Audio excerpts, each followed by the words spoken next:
Imagine the first breath after a door opens at Whitehall. The hinges whisper. Candlelight loosens across polished floors. Silks murmur as they move. And then, before a word is spoken, something arrives ahead of the figure everyone waits to see. It is not a footstep, not a rustle, but a presence borne on the air, a layered fragrance warm and close-threaded with florals and spice. People will later say they remember the audience, the exchange, the nod. But what settles first and lasts longest is the scent that crosses the threshold before the Queen herself. Elizabeth the Farnaby Scrider stands at the center of this choreography of air. Praise calls her the Virgin, the Great, the Glory of England. In halls crowded with velvet and guarded smiles, her image is a monument crafted by patient hands and repeated gestures. Yet the monument must live in human weather. Between puffy skirts and powdered wigs, between perfumed gloves and gowns lined with herbs, her presence contends with the realities that stone walls and ceremony cannot undo. The palace is grand. The palace is busy. It holds the breath of many bodies. In such a place, fragrance is not ornament. It is a method. Her chambers are prepared with care that starts small and multiplies.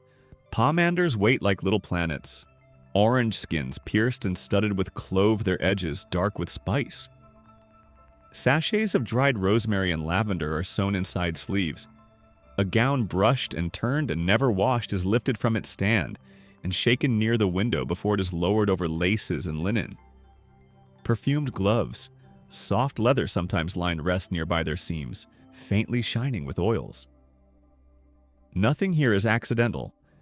Each object remembers its duties. The ritual continues on the skin where the body speaks most readily. Thick base oils are rubbed into wrists and behind ears. The scent is patient, not sharp a footing on which other notes can stand.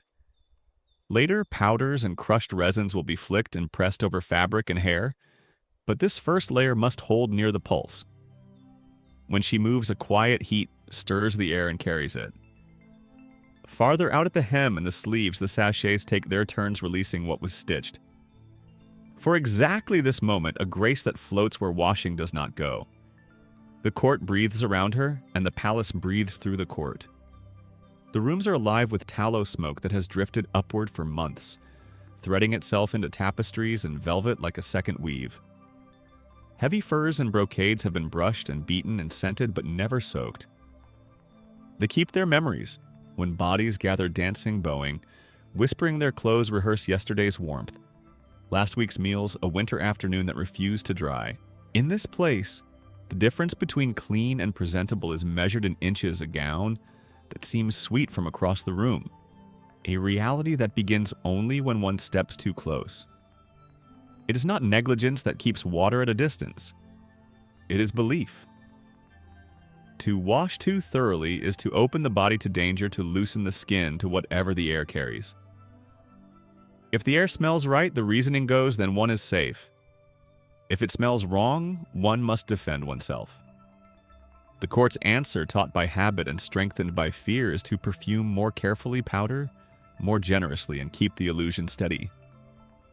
Thus, scent becomes the discipline by which a day is held together.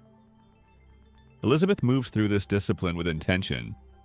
She will not arrive as the body arrives.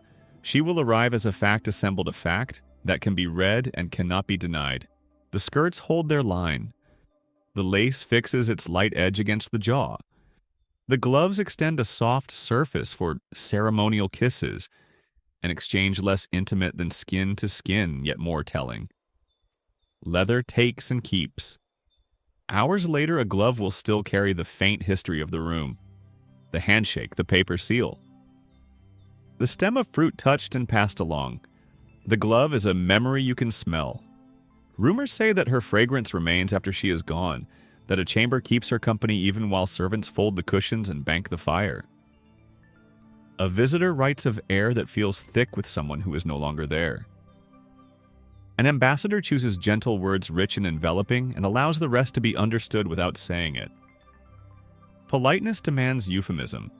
Proximity demands silence. The court knows how to speak in a way that leaves the truth intact and unnamed.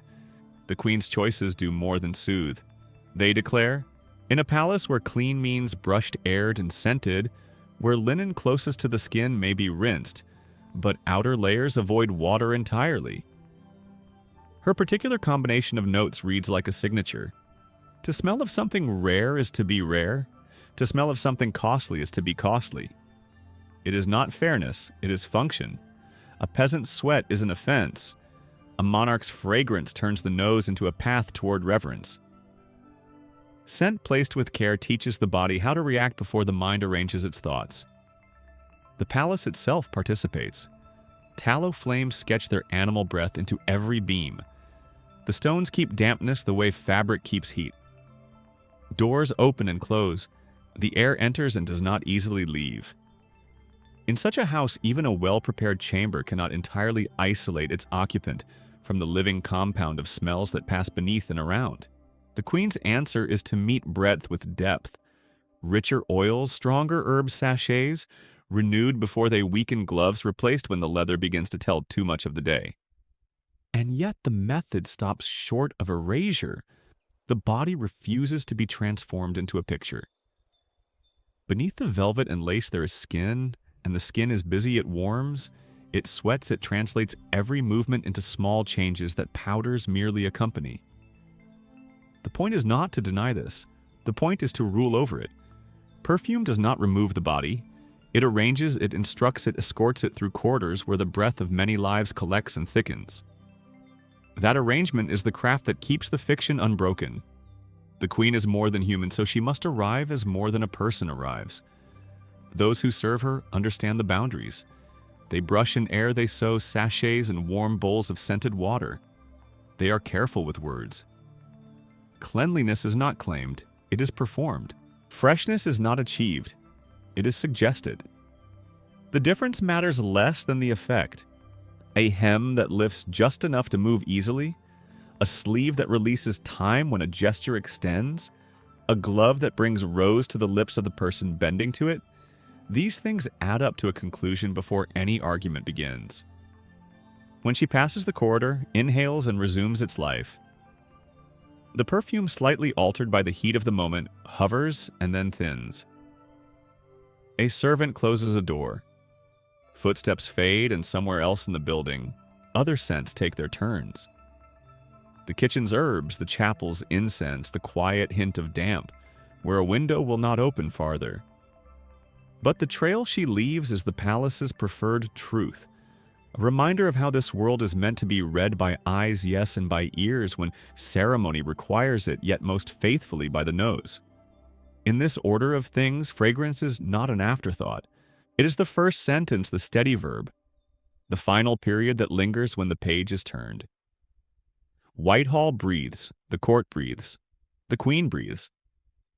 Between them, a pact is kept that power will move through the air as surely as through paper and ink, that it will be felt at the edge of each inhale, and that it will find a way to remain even when the door at last swings shut.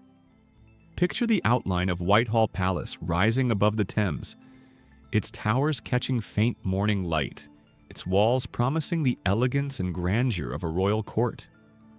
From the riverbank or the city street, the palace shines as a monument to majesty, a place where order and beauty reside.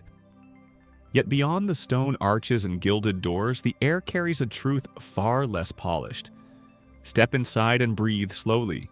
The palace is magnificent, but it is also alive with a constant heaviness, an atmosphere stitched together by smoke, sweat, and centuries of ritual. The great halls shimmer with tapestries imported from distant looms. Their woven threads tell stories of battles and saints, heroes, and angels. But those same fabrics have long absorbed the scents of daily life. They hold echoes of yesterday's banquet, where venison roasted for hours, where spiced wine spilled onto the rushes, where dancers circled the room until their silks grew damp at the seams. They hold the residue of tallow candles, their fat, rich smoke rising in steady lines and lodging itself into every surface. Step close to the walls, and beneath the artistry the wool speaks back, whispering of kitchens and bodies and the oils of countless hands. The ceilings arch above with grandeur, their beams darkened by smoke that has drifted upward for years. At night, dozens of candles flare, warming the air with their dim yellow, but also filling it with a faint, greasy tang. Even the gleam of gilt carvings cannot fully cover what clings to the nostrils, a blend of earth, of animals, of people confined together in layers of fabric, not washed for seasons. This is no failing of the palace, it is the palace. To live here is to inhale its memory. In smaller chambers, the impression intensifies. Chairs upholstered in velvet release a musky perfume when sat upon the scent of human weight, pressing back into the fibers. Carpets beaten with rods but never rinsed in water give off faint earthy notes as though each thread has returned to the soil it once grew from. Curtains heavy with embroidered trim shield the windows from drafts but trap the odors of rooms too seldom aired. Here the light is softer, filtered through cloth, bending itself around dust motes that rise with every movement. The air thickens not unpleasantly but inescapably. For courtiers, this atmosphere is part of the stage. They gather in groups, bow and curtsy, exchange formalities in voices pitched low and measured. They know how to smile through shallow breaths, how to nod graciously even when the room presses close. Their perfumes mingle, and for a moment the illusion holds. The air may be heavy, but it is also perfumed. Behind the lavender and rosemary lies tallow and sweat, yet one pretends not to notice. Pretending is a discipline everyone here learns early. The queen herself moves within this environment, like a conductor directing a difficult orchestra. Her presence adds to the harmony, transforming the discord into something grander. Her gloves carry the sharp sweetness of rose oil, and when she lifts a hand, the gesture releases a note that floats just long enough to distract from the less polite contributions of the chamber. When her gowns rustle, sachets sewn into their folds shake gently, releasing herbs that rise and blend into the room's composition. Her wig, powdered with violet and cinnamon, offers another layer to the symphony. In her presence, the air becomes narrative, and people choose to follow its story rather than notice its interruptions.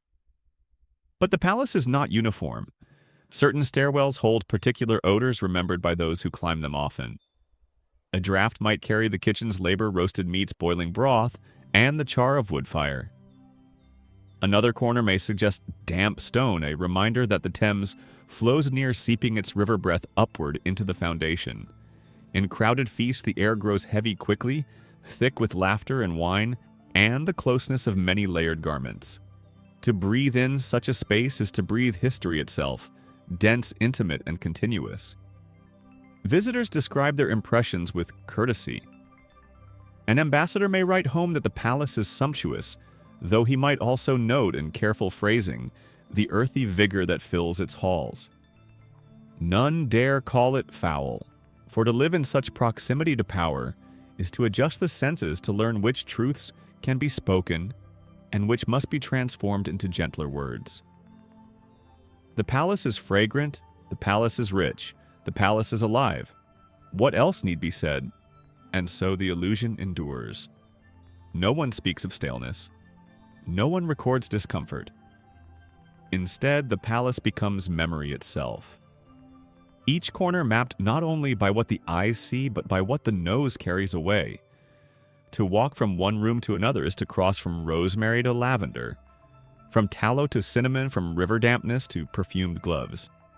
One remembers not only who spoke, but what surrounded them. A lord's robes that hinted of mildew, a lady's sleeve brushed with bergamot, a diplomat whose every word arrived on the tail of cinnamon. These are the details that remain long after names fade. Outside, the Thames laps at its bank, carrying barges and refuse in equal measure. The city's streets bustle with tradesmen, vendors, and horses, their odors rising freely into the open air. By comparison, Whitehall is contained.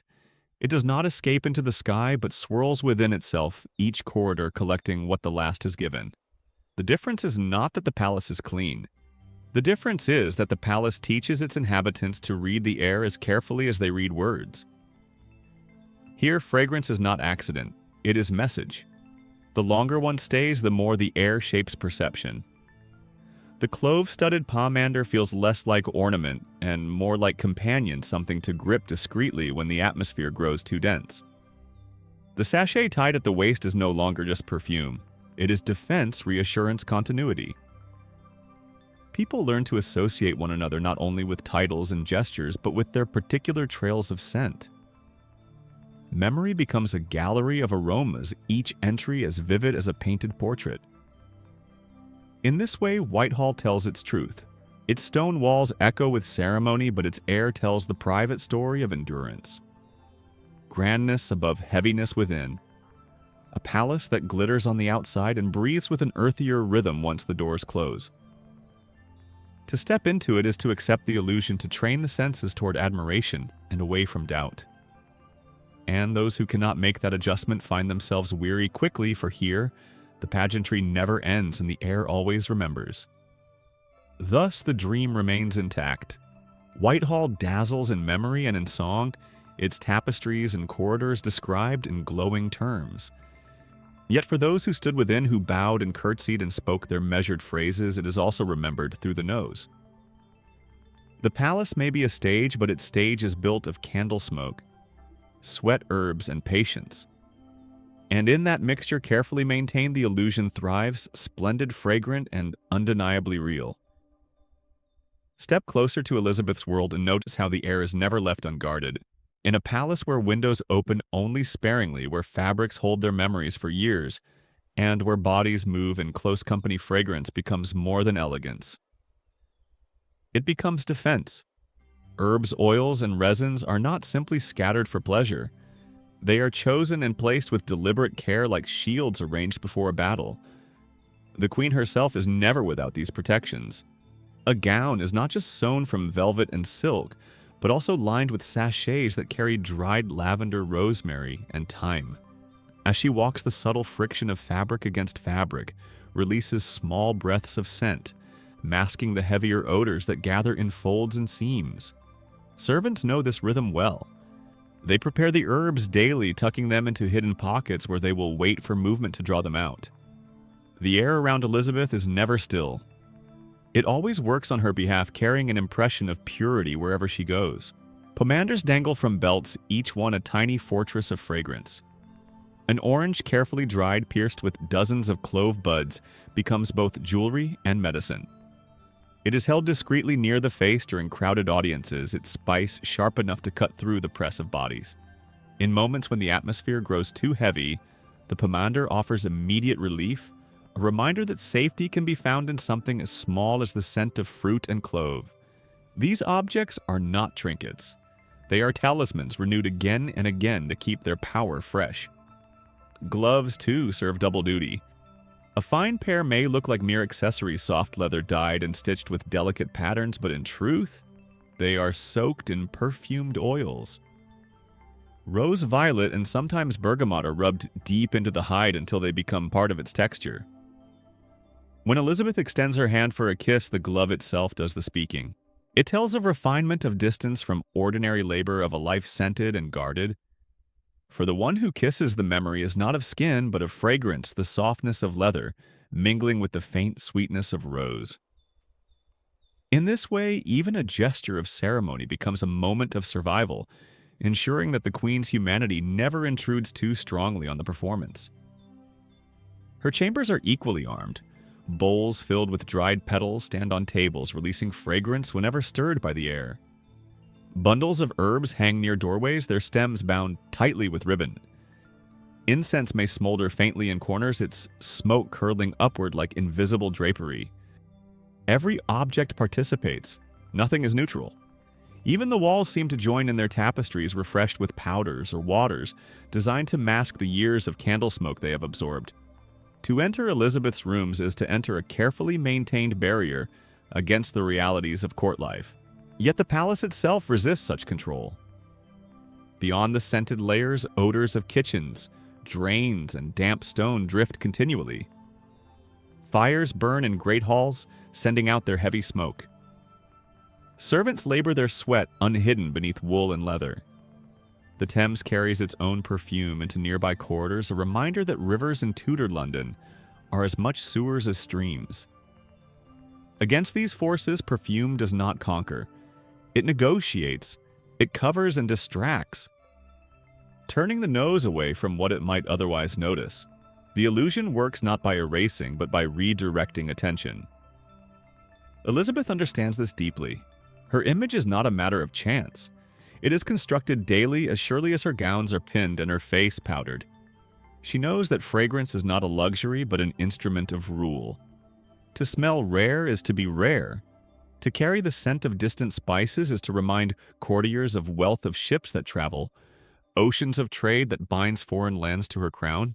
The very air around her becomes political whispering of empire and exclusivity. The clove in her pomander has crossed seas to arrive here. The musk in her gloves has come from far beyond England's fields. Her scent is a map of power inhaled and understood even by those who never see the documents that secure it. This practice extends beyond the queen. Courtiers adopt their own versions, stuffing herbs into sleeves or hiding dried petals within their doublets. The logic is the same. To survive in the crowded spaces of Whitehall, one must mask and defend. A courtier who smells stale risks ridicule or worse irrelevance.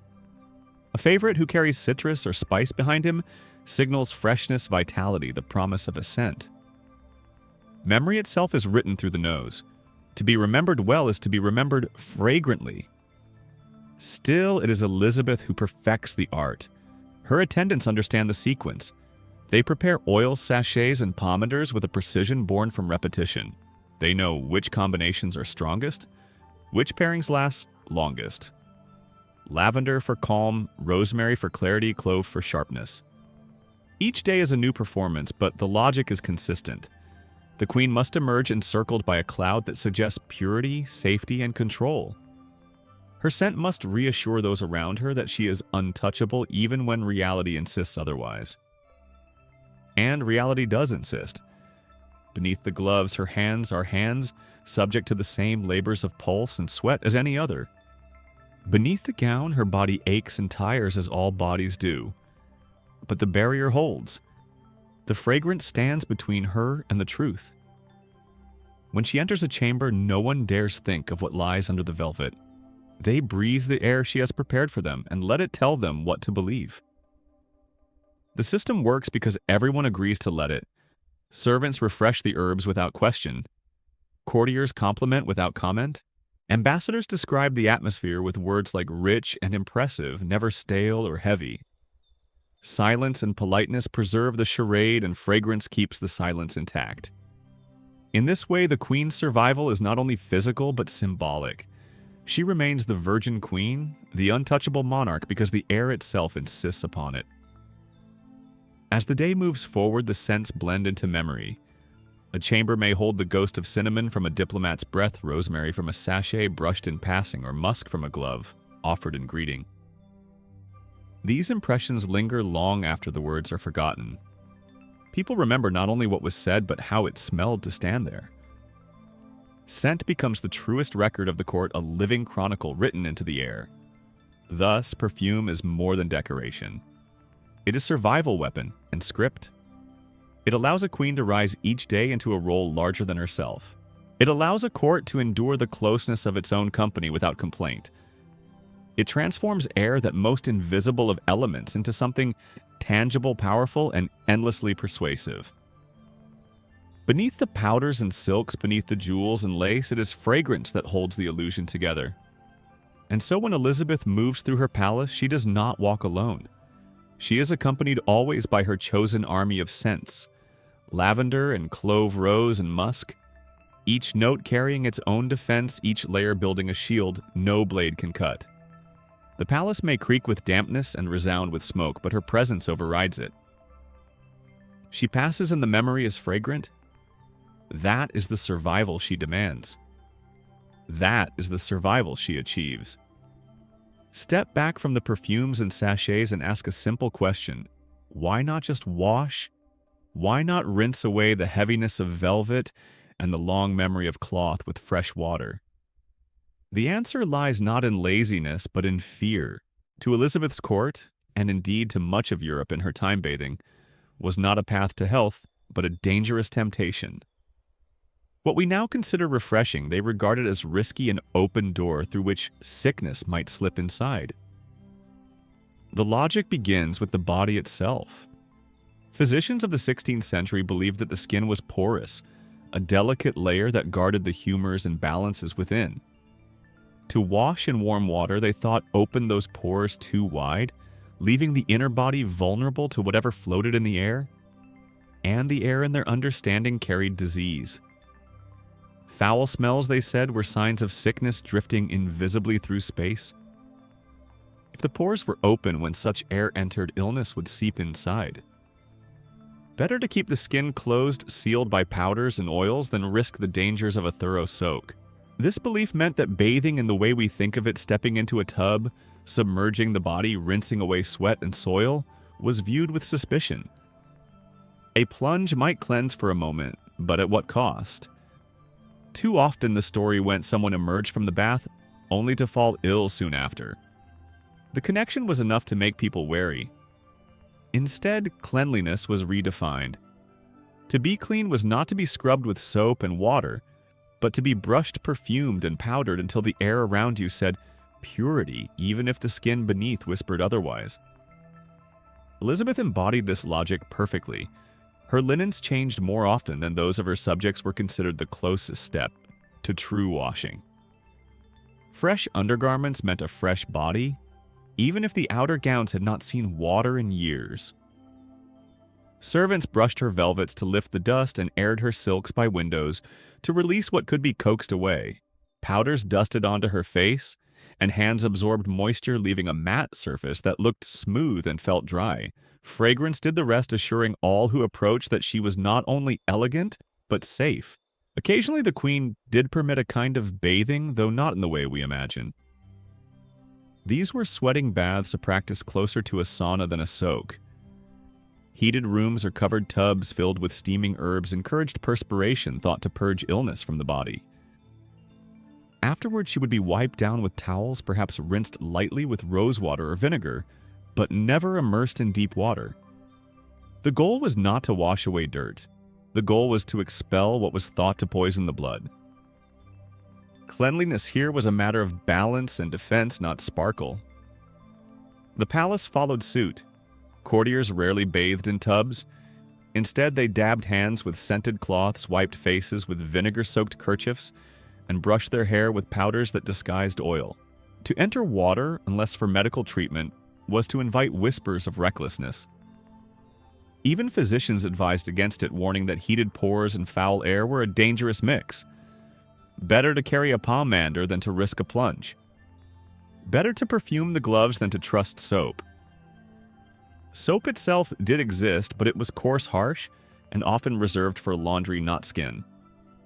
Made from lye and animal fat, it scoured more than it soothed, leaving the flesh raw and irritated. For delicate hands that touched parchment and jewels, such abrasion was hardly acceptable. Far easier to keep the illusion of cleanliness with powders and scents than to endure the sting of harsh soap. Even when soaps were imported richer and milder, they were regarded as luxuries rather than necessities. To wash with them was an indulgence, not a duty. This mistrust of bathing also carried a moral tint. To soak naked in a tub was seen by some as indulgent, sensual, even sinful. Religious voices warned against it, suggesting that too much attention to the body risked vanity or worse. In a world where virtue was measured by restraint, bathing could appear excessive. A queen who avoided it was not only cautious for her health, but also above suspicion. Her purity was maintained not by water, but by ritual. And that ritual was scented, not soaked. For Elizabeth, the decision was practical as well as symbolic. A queen constantly watched, constantly judged, could not afford to be seen indulging in practices that risked both health and reputation. Better to uphold the image of the untouchable virgin queen, wrapped in perfumes and powders, than to sit vulnerable in water that many believed could carry death. By avoiding baths, she aligned herself with the wisdom of her age and the expectations of her people. Of course, beneath these practices, the body remained stubborn. Skin, sweated pores, clogged hair grew heavy with oils, but the illusion held because everyone agreed to hold it. Servants refreshed the sachets and perfumes. Courtiers praised the queen's radiance, and ambassadors described her presence in glowing terms. None spoke of what was hidden. Cleanliness became a language, and in that language, bathing had no place. The result was a redefinition of what it meant to be clean. It was not about removal, but about arrangement. Dirt was not washed away. It was covered, masked, transformed into something else. Fragrance declared victory where water never entered. Powders absorbed sweat and left behind the impression of dryness. Gloves soaked in oils told stories of refinement, not of labor. A queen could stand in such attire and be declared immaculate, even though soap and water had been strangers to her skin for weeks. In this world, to smell right was to be right. To look powdered was to be pure. Bathing with its risks and suspicions had no role in the courtly script. The Thames might carry filth at its surface. The streets of London might flow with refuse. But within the palace, fragrance conquered fear and powders conquered doubt. The queen did not need to bathe.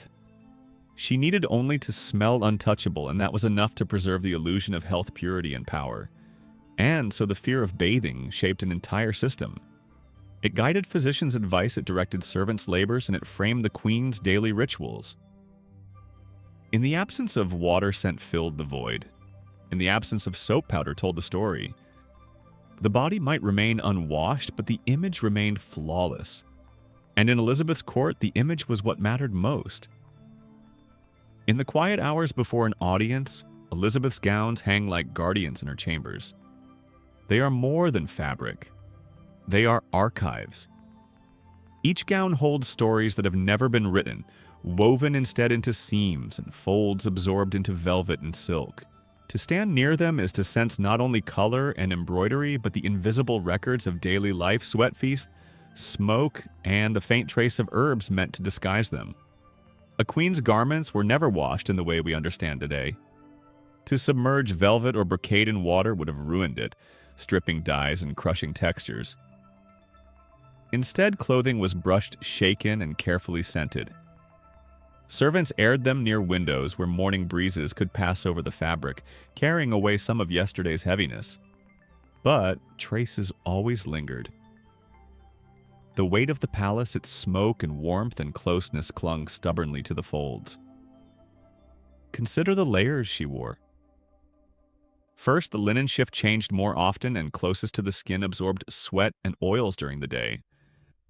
Over it came stays, petticoats, farthingales, sleeves, and at last the outer gown. The farther from the body, the less often it met water. By the time one reached the heavy skirts embroidered with pearls or threaded with gold ears might have passed without a single rinse. Yet these were the garments most admired. Courtiers praised their brilliance without daring to mention the odors they might carry. To combat this, sachets of herbs were hidden within the clothing itself. Lavender, rosemary, and thyme were sewn into small pouches and slipped into linings so that with every movement the fabric released a breath of fragrance. The rustle of a gown was not only sound, but scent. Each turn, each step refreshed the air around her. From a distance, this created an aura of purity. Up close, it was a battle between herbs and history, a battle fought daily with powders and sprays of rosewater. The gowns themselves bore the marks of living. A sleeve remembered the weight of a jeweled bracelet. A hem carried dust from the palace floors. The bodice absorbed the faint sweetness of spiced wine raised to her lips. At a banquet, the fabric near her lap might take on the scent of roasted meats, the echo of cloves and cinnamon carried on steam. Later, brushed and perfumed, the garment still told the story to those close enough to notice. Each gown was a diary written in smells rather than words. And there were many gowns, each more elaborate than the last. Pearls stitched along collars, lace ruffs, starched into stiff halos silks imported from Italy and Spain. The queen's wardrobe was a treasury of textiles, each piece a demonstration of wealth and power. To wear such garments was to declare mastery over trade routes, access to distant markets, and the labor of countless weavers and embroiderers. Yet beneath the grandeur lay the quiet truth: none of them were ever truly clean. Servants bore the task of maintenance. They brushed, they beat, they hung the garments in open air. They pressed them with irons heated over coals, sometimes laying damp cloth between the iron and fabric to freshen the scent. They sprinkled herbs into folds and tucked sprigs into waistbands. Their labor was invisible, designed not to restore purity, but to preserve the illusion of it. In this system, clothing became less about comfort and more about continuity. To appear radiant was to maintain stability, and stability required a constant battle against the weight of history the fabric carried. Elizabeth understood this as well as anyone. She knew that to appear before her court was to present not just herself, but the stories her clothing told. Each gown was selected with care, its colors and embroidery chosen for meaning. White suggested purity, red conveyed power, black carried authority in mourning. Yet whatever the color, the fragrance stitched into it was always the same message: I am untouchable. You may see the pearls and the silk, but you will smell only lavender and rose.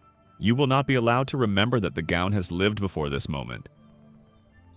The wigs and jewels added further layers, but the gown was the canvas on which the rest depended. It was both shield and stage. Beneath its folds, the queen's body could ache, could sweat, could falter. Above its folds, the court saw only perfection. The gown bore the burden of transformation, turning a woman into a symbol each morning, carrying the day's encounters into the night, and then waiting to be brushed and perfumed for its next appearance. In this sense, Elizabeth's clothing was not static. It was alive with memory, a participant in the rituals of court. When she entered a hall, the rustle of skirts was as recognizable as her voice. The scent that accompanied them was as commanding as her glance. Together they announced her presence before she spoke a word, and when she departed, both sound and scent lingered, as though the gown itself wished to remain unwilling to surrender the space it had filled. For those who served near her, these garments defined daily life. Ladies in waiting lifted the skirts, adjusted the ruffs, tied the ribbons, and carried the sachets. They knew the weight of each gown, the stiffness of each embroidery, the particular fragrance stitched into each lining. Their hands bore the powder and perfume, their arms the strain of heavy fabric. They carried not just cloth, but history, and in doing so they helped maintain the illusion of a queen untouched by the ordinary. To the outside eye, the gowns sparkled with beauty. To those within the court, they shimmered with effort. Every thread held meaning, every scent carried intention. Yet beneath the pearls and silks lay a record of sweat, of meals, of long days, spent standing through ceremonies. These were garments that did not forget. They remembered everything, and they demanded the constant labor of those charged with keeping their secrets. Thus, Elizabeth's clothing was more than attire, it was biography. It told the story of survival in a world where bathing was feared, where powders replaced soap, where fragrance replaced water. Each gown carried its past into the present, layered with herbs and rosewater, to persuade the senses that it was pure. But for those who knew, who brushed and scented and aired them day after day, the truth was clear: the queen's gowns were chronicles of a life lived in performance pages that could not be erased, only rewritten with each new layer of lavender and thyme. Step into one of Elizabeth's great halls at dusk. Shadows stretch long across the stone, and the first servants move quietly through the aisles, setting flame to dozens of wicks. Candlelight blooms slowly one after another, until the room glows with a soft golden haze. It is beautiful to the eye. Tapestry's shimmer jewels catch fire in the flicker, and the queen herself shines in reflected light. Yet the beauty comes with a price, one that enters not through the eyes but through the nose. For in Tudor England, most of those candles are not beeswax sweet and clean, but tallow animal fat shaped into sticks, their smoke a constant reminder of the beasts from which they came. The smell of tallow is unmistakable. It is greasy, earthy, heavy in the air. Burned day after day, it settles into fabrics, clings to hair, and creeps into the seams of wooden beams. In Elizabeth's halls, where dozens or even hundreds might burn at once, the atmosphere thickens quickly. What begins as a faint animal musk deepens into a haze of fat and smoke that drifts through every corridor. No matter how fine the velvet or how fragrant the sachets, the air cannot escape its base note of grease. Beeswax candles do exist, but they are costly imported luxuries reserved for the most sacred spaces, royal chapels, treasured altars, or the queen's most intimate chambers. In the great rooms of state where vast illumination is required, tallow reigns. Its flames dance just as brightly, but its odor reminds everyone that the light comes at a cost. Guests bow, courtiers converse, and music plays all within an atmosphere infused with the barnyard origins of animal fat. The servants know this truth best. They trim wicks constantly trying to reduce the smoke that curls upward and blackens the rafters. They replace stubs with fresh candles carrying bundles that leave faint smears on their aprons. Their hands smell of grease, their clothes absorb the odor. No matter how discreetly they work, the candles betray themselves with every spark. For Elizabeth, this reality must be managed, not erased. Perfume alone cannot conquer the smell of burning tallow, but it can distract. Sachets of lavender and rosemary hang along the walls. Bowls of dried petals are placed near windows. Incense smolders faintly in corners. Together, these scents attempt to weave a net of fragrance that will catch the attention before the nose registers the tallow beneath. The effort is only partly successful. Visitors may leave praising the splendor of the evening, yet they also carry home a memory of grease woven into their hair and garments. Consider the tapestries that line the halls. Each one, though brilliant in color and complex in pattern, is also a reservoir of smoke. They have absorbed years of burning fat, their woolly threads holding onto odors, long after the candles are extinguished. Servants beat them with rods to shake out dust, but the smell remains like an invisible dye that cannot be scrubbed away. In time, the scent of tallow becomes as much a part of the palace as the stone itself. At banquets, the effect intensifies. Dozens of candles burn alongside the heat of roasted meats and the breath of hundreds of guests. Spiced wine fills the air with cinnamon and clove, but beneath it all lies the steady undertone of tallow. It mingles with the grease of the feast until the entire hall feels wrapped in the presence of animal fat. Guests smile and toast, courtiers whisper and laugh, but every inhale carries a reminder of the fuel that keeps the room alight. Elizabeth herself is not untouched. Her gowns absorb the smoke, her wigs catch the odor, and her gloves carry it into the next chamber. Her attendants respond by refreshing her clothing with powders and oils, brushing and airing the fabrics whenever possible. Yet the cycle continues. Each evening adds another layer, another memory of tallow that perfumes cannot entirely erase. The Queen accepts this reality because she must. Light is essential. Without it, there is no ceremony, no grandeur, no visible majesty. Candlelight transforms the palace into a stage, turning every appearance into theater. The shimmer of silk, the sparkle of jewels, the gleam of polished wood all depend on the glow of dozens of flames.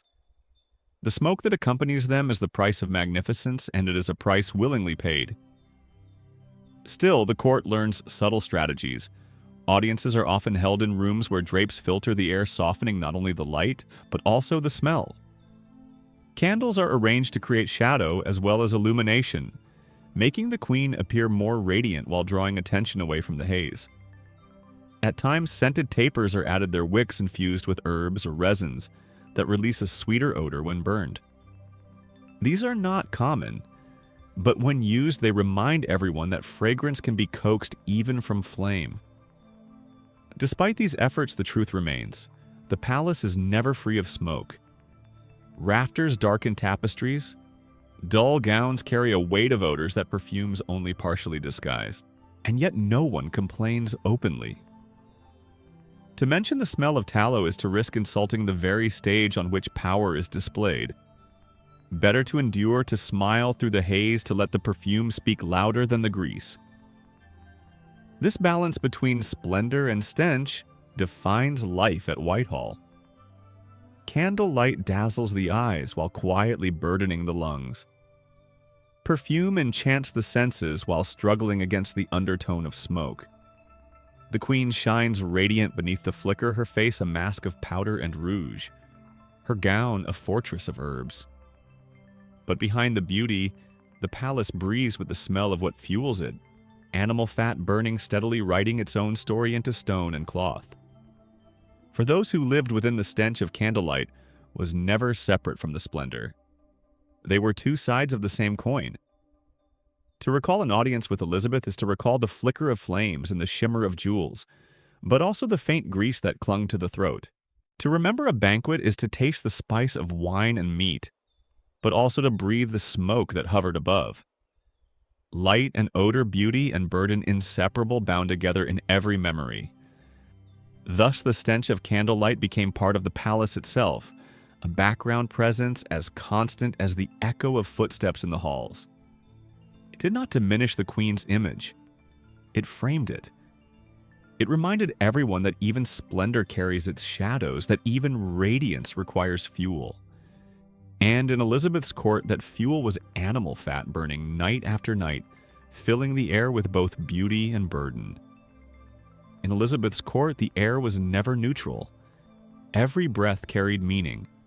To smell of something refined was not simply pleasant, it was political. To carry a particular fragrance on your skin or woven into your clothing was to declare who you were, where you belonged, and how close you stood to the Queen herself. Scent, like titles and jewels, became a marker of hierarchy, a silent language understood by everyone who moved through the palace. When Elizabeth entered a hall, her perfume announced her before her voice did. The roses and cloves, the musk and lavender drifted ahead like banners in the air. Courtiers recognized the combinations. They were not random choices, but deliberate arrangements meant to project purity, wealth, and control. To approach her was to breathe a crafted message that she was untouchable, that she was set apart, that her very body carried the authority of the crown. In such an atmosphere, fragrance became more than ornament. It became governance. Courtiers eager to be associated with power adopted their own versions. Musk, costly and rare, was worn by the powerful. Spices such as cinnamon or clove imported from far-off lands spoke of wealth and connections. Those with less means relied on herbs gathered closer to home: rosemary, mint, lavender. Pleasant, yes, but familiar and therefore humble. A person's scent could reveal their station as clearly as their clothing or speech. It was not only what you wore, but what you carried into the air around you that defined your rank. Complaints about odor when they arose were never spoken plainly. To suggest that a noble smelled poorly was to risk insult, perhaps even danger. Instead, polite euphemisms were used. A chamber was earthy, a garment well-lived, in a corridor close. Everyone knew what was meant, but the words softened the truth, transforming offense into observation. In this way, scent became a delicate code, shaping not only how people were perceived, but how they were spoken of. Elizabeth understood this better than anyone. She cultivated her fragrance as carefully as her image in portraits. To smell rare was to be rare. To carry on her person the musk of far-off lands was to remind her court of England's reach, its ships, its trade. Every drop of ambergris in her oils, every dusting of powdered rose, hinted at voyages across oceans and the wealth they returned. The Queen's body thus became a canvas on which empire itself was displayed, and her courtiers, ambitious and cautious, followed suit. To rise in favor often meant to rise in fragrance. A courtier who entered a chamber trailing spice or floral oils signaled not only wealth but intimacy with royal habits. To smell of lavender near the Queen was to echo her, to align oneself with her chosen symbols. Those who could not afford such luxuries masked themselves with herbs, hoping at least to appear respectable. Yet everyone knew the difference. Musk was power. Mint was modesty. The atmosphere of Whitehall became a map of these distinctions. Walk through the Great Hall and you could trace the hierarchy with your nose. At the center, near the Queen, lingered the richest blends: musk, ambergris, rose, clove. At the edges, among lesser courtiers and servants, the air thinned to rosemary, sage, or the sharper notes of vinegar used to wipe hands. Beyond the doors in the streets of London, the scent shifted again. Sweat smoke refused the raw odor of daily life. To pass from one to the other was to move between worlds. But the hierarchy was fragile, easily disrupted. A single misplaced odor could undo weeks of careful self-presentation. Too much musk and one risked ridicule for excess. Too little and one seemed careless, even disrespectful. Courtiers watched one another closely, noting who smelled of what, who mirrored the Queen's preferences too closely, who dared to stand apart. Scent, invisible yet pervasive, became both shield and weapon. For the Queen, it was always shield. The lavender at her wrists, the rosewater on her handkerchiefs, the cloves in her gloves all spoke of distance, of purity, of authority. For her courtiers, however, fragrance could be risk. To smell too similar to the queen was to risk mockery. To smell too plain was to risk invisibility. The balance was delicate, and everyone understood that survival in such a court depended not only on words and deeds, but on how one entered a room, how one lingered in the air after leaving it. Visitors noticed. Ambassadors wrote home not only of her speeches, but of her atmosphere. They described audiences that seemed drenched in perfume chambers where herbs and musk clung to every curtain and cushion. Some marveled, others complained in subtle tones, but all agreed scent was inseparable from power in Elizabeth's England. One could not breathe in her presence without breathing in the authority she projected. Thus, scent became politics. It shaped impressions, defined hierarchies, and enforced control. It reminded everyone that they were participants in a performance where fragrance mattered as much as ceremony, and like all performances, it demanded discipline. Servants refreshed sachets, courtiers balanced their perfumes carefully, and the queen herself ensured that no audience ever doubted her purity. In the end, the politics of scent were about more than survival at court. They were about belief. To smell of musk was to believe in its power. To perfume one's gloves was to trust that fragrance could protect against both illness and suspicion. To breathe in lavender and declare it divine was to participate in the illusion that scent, not soap, was the true guardian of health and hierarchy. And so Whitehall became a palace not only of stone and silk, but of air. Invisible boundaries separated the powerful from the powerless, the pure from the common, the untouchable queen from the human body beneath her gowns. These boundaries were not drawn in ink or thread. They were drawn in fragrance lines that could be crossed with a single misplaced odor. In such a world, scent was not accessory, it was survival. Each morning in Elizabeth's court began not with the clang of bells or the rustle of papers, but with the slow preparation of fragrance. Before her ministers brought petitions, before courtiers whispered schemes in the gallery, before ambassadors presented their careful words, the queen clothed herself in an invisible shield. Perfume was not mere ornament. It was armor layered, sharpened, and polished until it became as much a part of her rule as her scepter or crown. The ritual started with the body. Attendants dabbed oils onto her wrists, her temples, the delicate folds behind her ears. These base scents were warm and persistent, meant to cling close to the pulse and release their fragrance slowly through the day. Over them came lighter notes, powdered herbs, and crushed resins scattered across her shoulders and skirts. Each layer was chosen not for delight alone, but for function: lavender to calm clove, to invigorate rose, to mask. When combined, they created a cloud that moved with her, enveloping both queen and court in a carefully constructed atmosphere.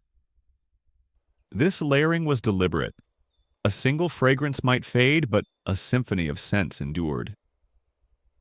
When she walked into a chamber, the air shifted, dominated by the presence she carried with her. Courtiers inhaled and knew without doubt that the queen had arrived. The perfume announced her as surely as trumpets or drums, but more subtly lingering long after she had passed.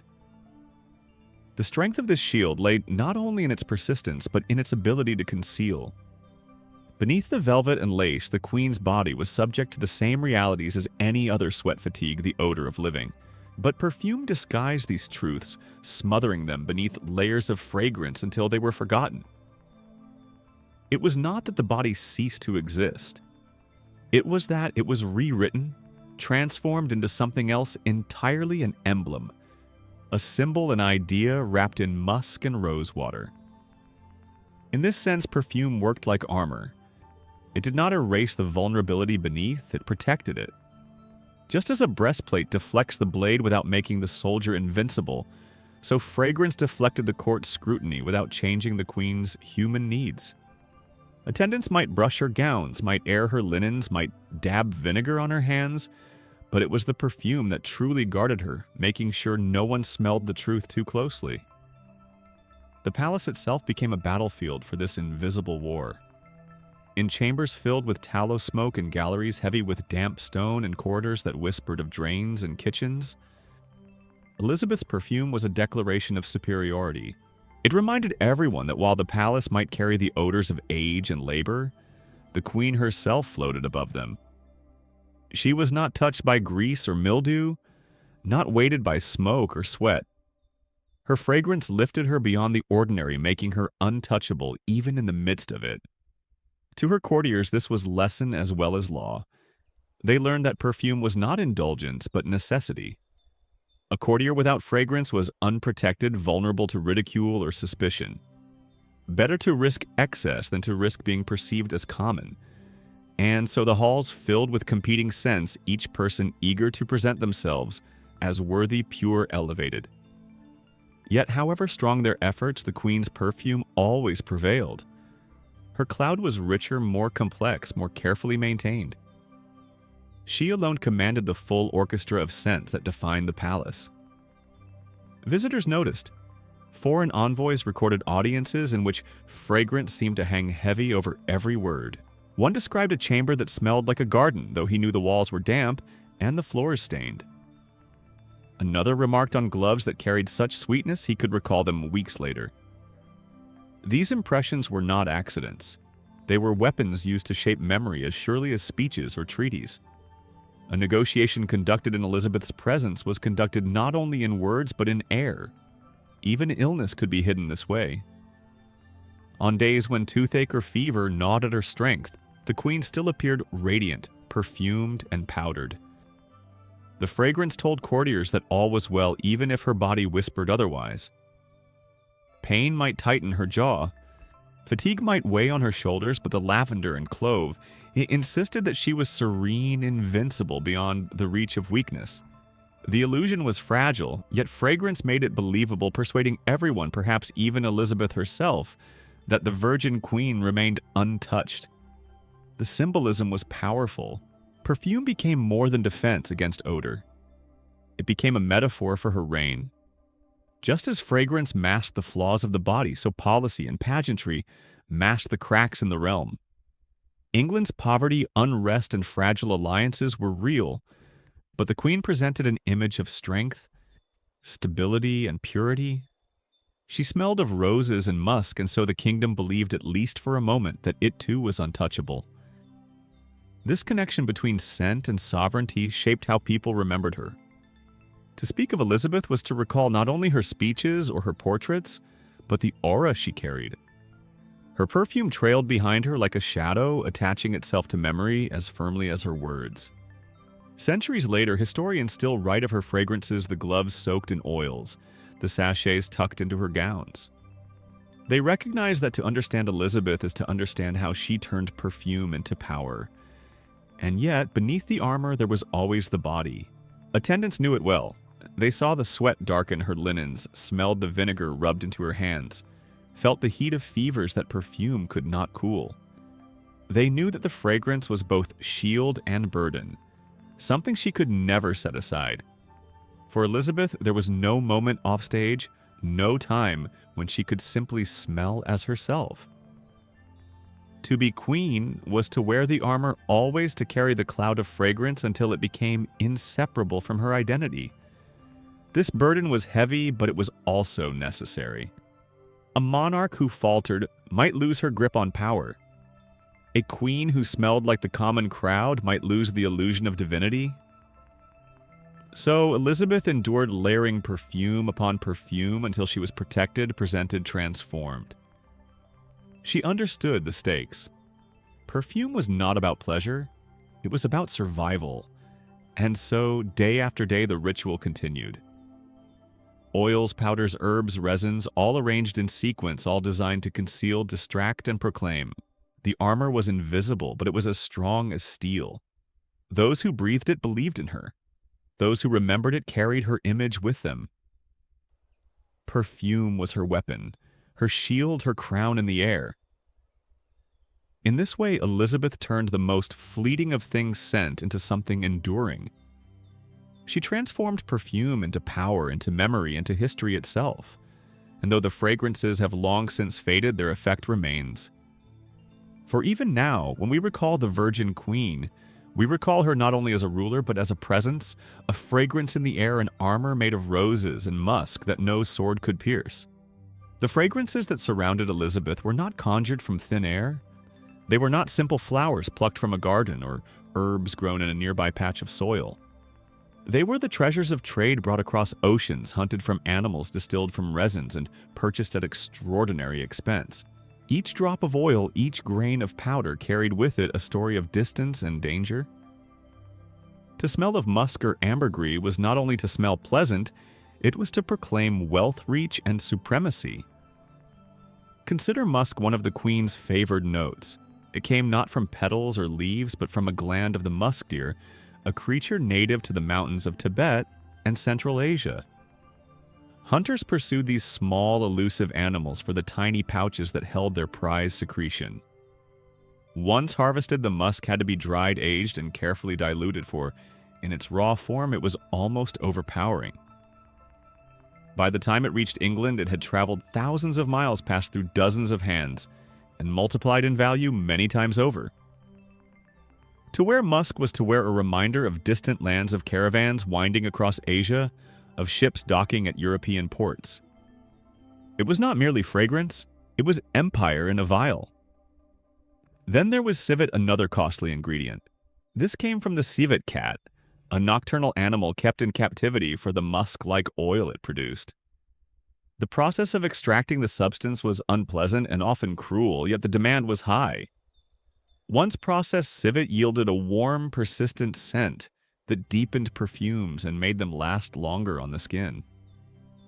In Elizabeth's court, a trace of civet signaled not only refinement but exclusivity. Few could afford it, and fewer still could bear its origin. Yet the queen wore it proudly, turning its musky depth into another marker of her distinction. Ambergris was rarer still. It began in the belly of a whale, a substance formed in response to irritation in the creature's digestive tract. Once expelled, it floated in the sea for years, hardened and washed ashore, often mistaken for stone.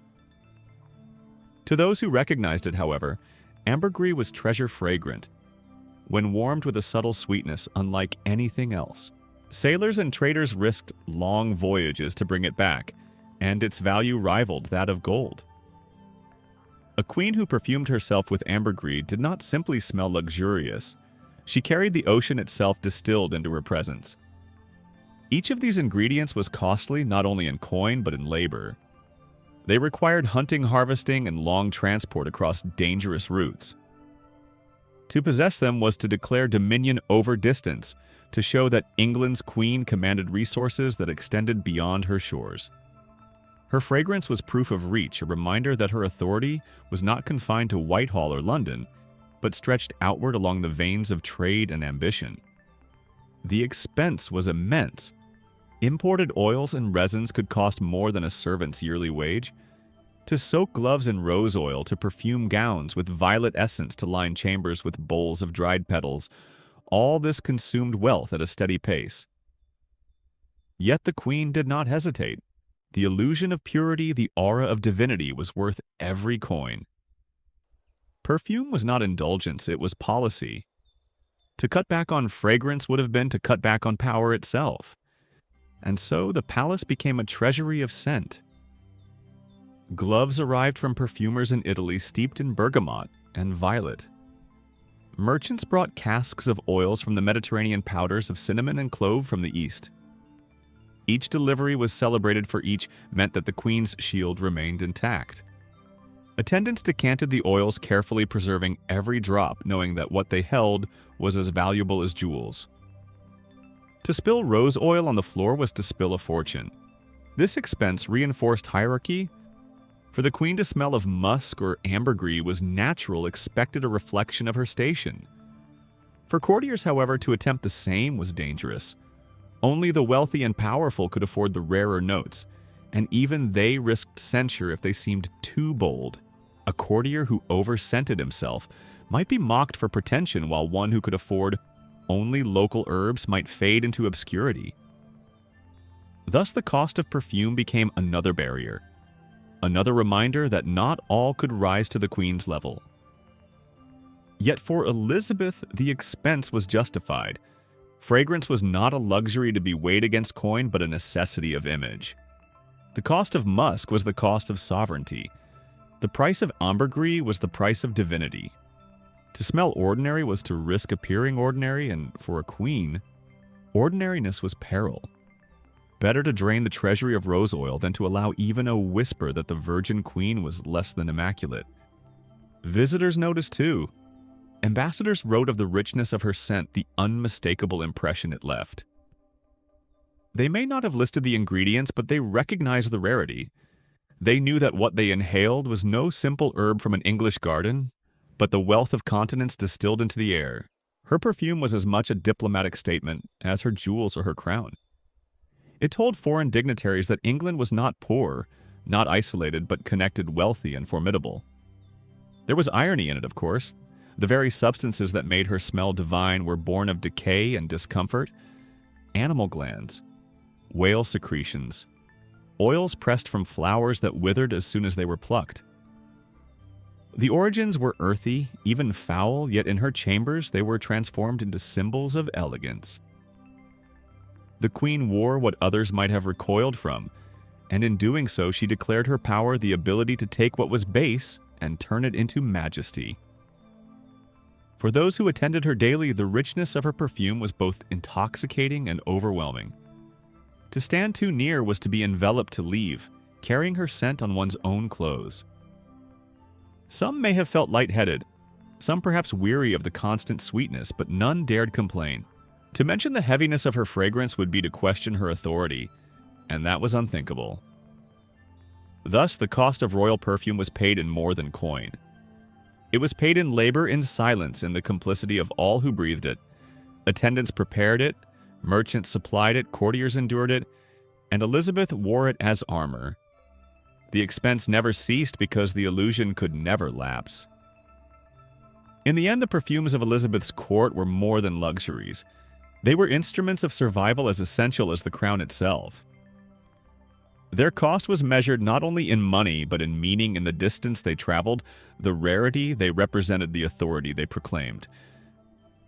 Each note of musk or ambergris was a declaration that the queen stood above the ordinary, that she was not merely a woman in a gown, but a presence wrapped in the treasures of the world. Among the many scented weapons in Elizabeth's arsenal, none were as symbolic or as practical as her gloves. At first glance, they were simple accessories, part of the daily costume of a monarch. But these gloves were more than stitched leather. They were soaked in oils dusted with powders lined with herbs. They carried fragrance as surely as they carried the queen's gestures. Every movement of her hand, every touch, every kiss bestowed upon her glove became an act of performance. The leather itself, often imported and costly, was softened with scented oils. Rose, violet, lavender, and sometimes civet were rubbed into the skin until it no longer smelled of animal hide but of flowers and spice. When Elizabeth raised her hand, the fragrance traveled with it. When a courtier bent to kiss the glove, he inhaled more than leather. He inhaled a statement of refinement, of distance, of power. The scent reminded him that he was not touching a woman's hand, but a symbol.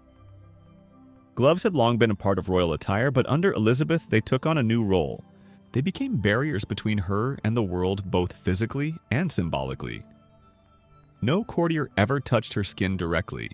The glove intervened, preserving her body as something untouchable.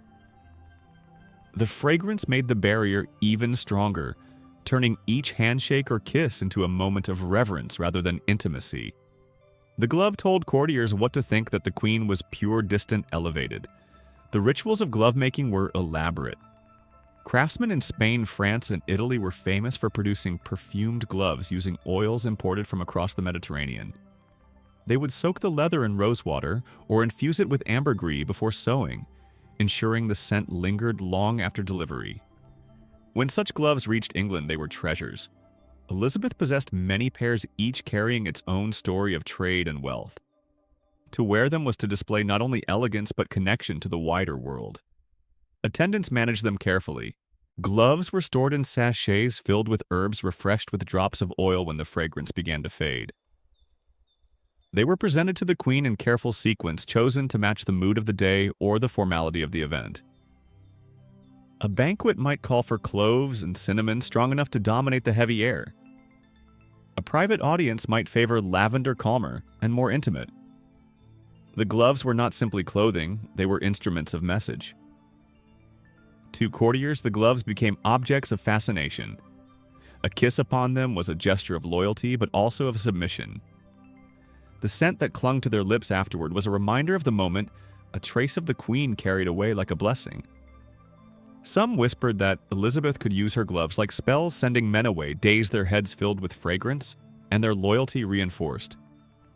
Whether or not this was true, the effect was undeniable. Her gloves left impressions deeper than touch. But gloves were also armor in a literal sense.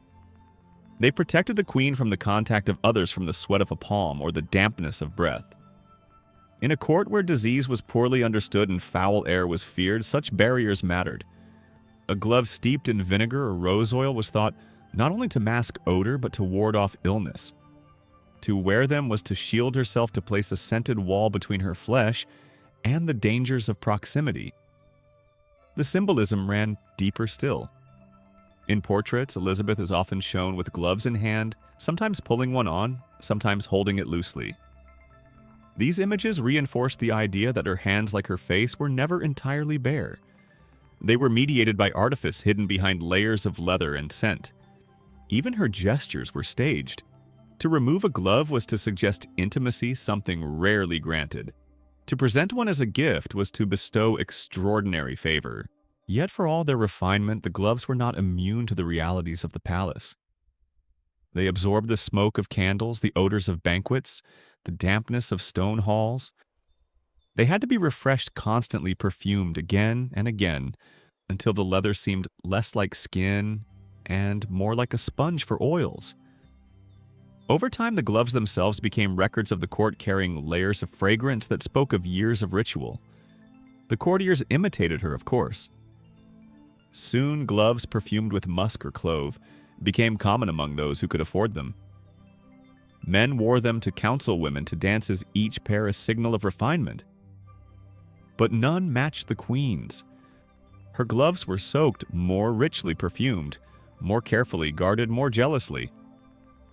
To smell her gloves was to smell something no ordinary courtier could ever replicate. They remained uniquely hers, markers of sovereignty disguised as accessories. The cost of this ritual was immense. Oils had to be imported, gloves ordered from skilled craftsmen abroad, herbs replenished constantly. But Elizabeth spared no expense. The gloves were too important. They were the instruments through which she extended herself, the tools that allowed her to interact without ever surrendering her distance. Without them, she would have been merely human. With them, she was transformed into a symbol. And so, day after day, the ritual continued. Gloves selected, perfumed, presented worn. Hands raised in greeting, extended for loyalty, withdrawn into privacy. Each gesture wrapped in fragrance, each touch transformed into performance. Courtiers bent low, breathed deeply, and left carrying the memory of the queen's gloves long after the audience ended. Perfumed gloves were more than fashion. They were the perfect embodiment of Elizabeth's reign. Practical yet theatrical, protective, yet alluring, rooted in reality, yet elevated into myth. They reminded everyone who approached her that the queen was not simply a woman. She was England wrapped in leather and rose oil, untouchable and eternal. Each morning before Elizabeth could step into her role as sovereign, her face was prepared like a canvas. Attendants gathered powders, rouges, and ointments, setting them out in quiet order. What followed was not beauty in the sense we know it, but transformation. Cosmetics in her court were not vanity, they were necessity. They were the mask through which a queen ruled. Yet beneath that porcelain mask lay the hidden toll one paid in pain, in sickness, and in slow decline.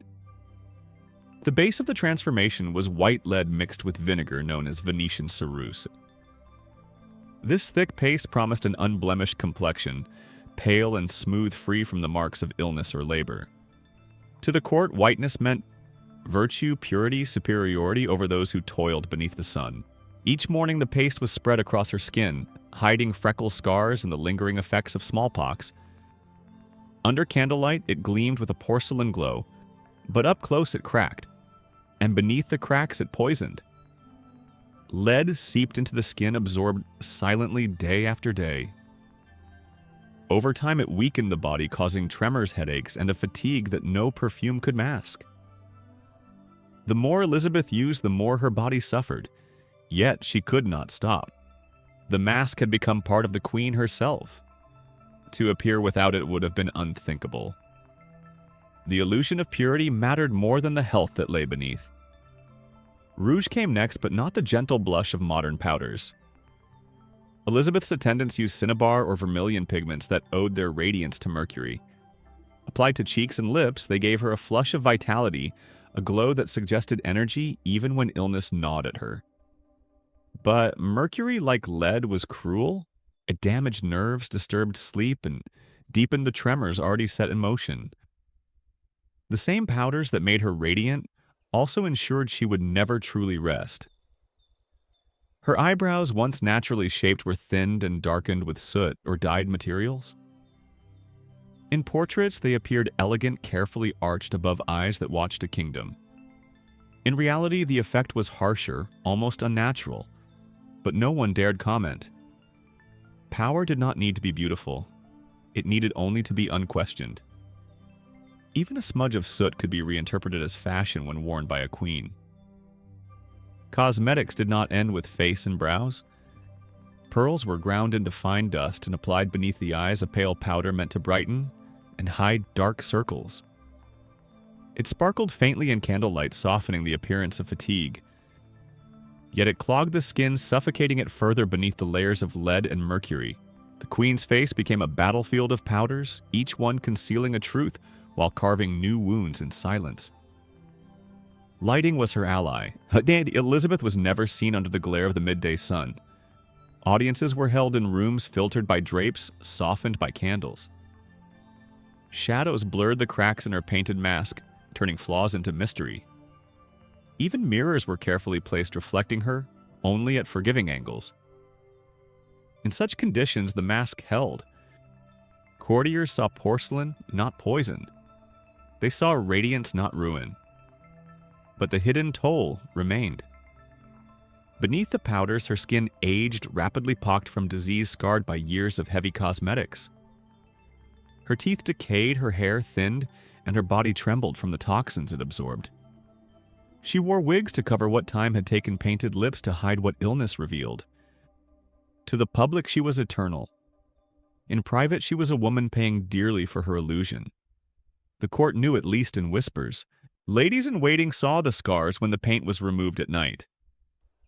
Physicians prescribed ointments and oils, though they could do little against the poisons their queen wore daily. Servants handled the powders with care, aware of their danger, yet unable to suggest alternatives. To speak of the toll was to risk treason. Silence once again was the rule. The irony was sharp. What preserved her image destroyed her body. What gave her authority weakened her strength. And yet the choice was no choice at all. In a world where power was questioned at every turn, where a woman's rule was already fragile, Elizabeth could not afford imperfection. The mask of cosmetics was her armor, her stage, her survival. Without it, she risked being seen not as queen, but as woman vulnerable, aging, flawed. Even in portraits, the illusion was enforced. Artists were instructed to enhance her features, smooth her skin, elongate her neck. The queen herself approved the final images, discarding any that revealed too much humanity. Thus the world remembered not the trembling woman beneath the powders, but the eternal virgin queen, radiant and untouchable. History itself was painted one brushstroke of lead and vermilion at a time.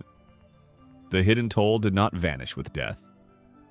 Centuries later, her cosmetics became infamous, studied and dissected as symbols of both magnificence and cruelty. Venetian ceruse and cinnabar are now warnings and textbooks examples of the dangers of beauty pursued without knowledge of science. Yet in Elizabeth's time, they were lifelines. Dangerous, yes, but essential to the story she had to tell. So each morning the ritual began anew. The lead paste spread, the rouge dabbed. The brows darkened, the pearls dusted. The mask was remade stronger than illness, stronger than doubt. The toll was paid silently absorbed into her body, hidden beneath layers of fragrance and lace. No one saw the price, and those who did never spoke it aloud. The queen smiled, radiant beneath the glow of candles, and the court bowed to the mask, never the woman. Thus, cosmetics became both her crown and her chain. They gave her the face of power while stealing the strength beneath it. They preserved her legend while hastening her decline. They were her hidden burden born daily until history itself remembered the mask more clearly than the woman who wore it. In Elizabeth's world, light was not a neutral thing. It was managed, staged, and carefully bent to the queen's advantage. Her face, painted in layers of lead and rouge, could not withstand the merciless glare of the midday sun. The cracks, the tremors, the scars, all would show too clearly. But under candlelight filtered through heavy drapes and softened by shadow, the mask became flawless. It glowed, it shimmered, it convinced. No audience was ever held in raw daylight. Instead, rooms were chosen with care, their windows covered with thick curtains, their corners softened with tapestries. Candles and torches were arranged not only to provide illumination, but to control what was seen. The queen sat where the light struck just so, highlighting her pale cheeks, casting delicate shadows that smoothed imperfections reflecting in her pearls and jewels. The eye was guided, the flaws erased. What the body could not hide, the light concealed. Candlelight was forgiving. It blurred the edges of her painted mask, turned powder into porcelain, transformed lead into glow. It distracted the gaze with flicker and movement, so no one lingered long enough to notice the dryness, the cracks, the heaviness of makeup that might look garish in the sun. Shadows filled the gaps, smoothing wrinkles, hiding the uneven. In this soft glow, Elizabeth became not a woman aging in pain, but a living portrait, timeless and unchanging. Mirrors were few and placed with intention. Those in her private chambers reflected from gentle angles, never from the harshness of above. They reassured rather than exposed, reminding the queen herself of the image she wanted to believe. For it was not only others who needed convincing. Elizabeth, too, had to accept the illusion to see herself as radiant, invincible, eternal. If she faltered in belief, the mask might falter as well. Attendants understood the rules. They prepared chambers as stagehands prepare a theater. Candles, trimmed curtains, drawn torches lit at flattering heights. Incense smoldered faintly, adding not only fragrance but haze of veil that softened the air. By the time courtiers entered, the room itself was complicit. Light, shadow, and scent worked together to present the queen as more than human, as something elevated beyond the ordinary.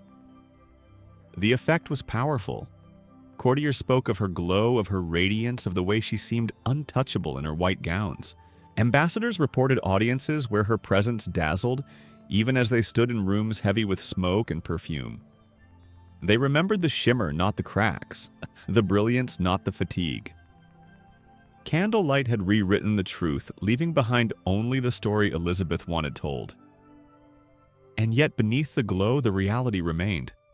The powders it softened were still poisonous, the skin beneath still scarred. The candlelight did not heal, it only hid. But hiding was enough.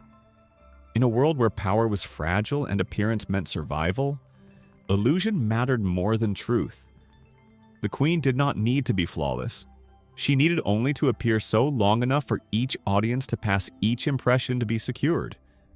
The illusion extended beyond her face. Candlelight made jewels glitter more brightly, gowns shimmer more richly, tapestries seemed deeper in color. It turned the entire court into theater where every person played a role under the same forgiving glow. The queen was star and symbol, but courtiers too were actors, their perfumes, their gestures, their rehearsed chuckles all softened by the flicker of flame. Together they built a world that seemed golden, even as it smelled of tallow and damp stone. Visitors unused to the effect sometimes found it overwhelming. An ambassador might enter expecting to see a weary monarch, but leave convinced he had met a goddess. Candlelight had done its work. The queen's power extended not only through words and treaties, but through light itself, through the careful staging of every encounter. She was never just seen, she was shown. The illusion was fragile, of course. A stray shaft of daylight, a mirror angled too sharply, could expose what lay beneath. Elizabeth knew this, and so control was absolute. There were no accidents in her court. Everything candles, curtains, tapestries was placed to preserve the story. To glimpse the queen under raw light was a privilege few were granted, and those who did knew better than to speak of it. Silence was part of the performance. In this way, candlelight became another form of armor no less essential than perfume or powder. It shielded the queen from scrutiny, softened the body's betrayals, and ensured that what people remembered was not a faltering woman but a radiant sovereign. It was illusion, yes, but it was also power wielded daily with precision and care. For Elizabeth, the cost was constant vigilance. She could never appear unlit, never allow herself to be seen without the glow that disguised her. The stage had to remain set, the candles trimmed, the shadows in place. Her reign was not only a matter of policy and war, but of performance repeated endlessly beneath flickering light. Centuries later, historians still struggle to separate the woman from the mask. Was she truly confident or merely careful? Was her radiance a sign of strength or of necessity? Perhaps both. Perhaps candlelight preserved her legend as surely as it preserved her face. For in those dimly lit chambers, Elizabeth was not simply a queen. She was a vision painted, perfumed, and bathed in glow, untouched by age, untouchable by doubt. And when the last candle was extinguished, when the smoke curled into the rafters and the room sank into darkness, the illusion lingered still, written into memory. For those who saw her there beneath the forgiving light, the Virgin Queen was not merely human. She was eternal. Behind the heavy curtains of Elizabeth's chambers, illness was a secret rehearsed into silence. To the court she appeared radiant, painted in lead, perfumed with musk framed in lace. But beneath the powders and perfumes, her body bore the quiet toll of age, disease, and exhaustion. Rituals became her shield. They did not cure her pains, but they concealed them long enough to preserve the illusion of strength. Her teeth decayed first, a slow and relentless process. Each meal left its mark each year, another tooth darkened, loosened, or fell away. The pain was constant, throbbing in her jaw, gnawing at her nights. Yet the queen did not withdraw. She smiled through ceremonies, her lips painted in vermilion, her cheeks flushed with rouge. Courtiers saw only radiance. They did not see the clenched jaw, the effort behind each word, the soft foods chosen at banquets to spare her aching mouth. Fever came often, 2 waves of heat and sweat that soaked her linens. Attendants wiped her skin with cloths steeped in rosewater and vinegar, masking the scent of illness beneath layers of fragrance. At night, when her body shook with chills, bundles of herbs were pressed to her temples, cloves bitten to dull the pain.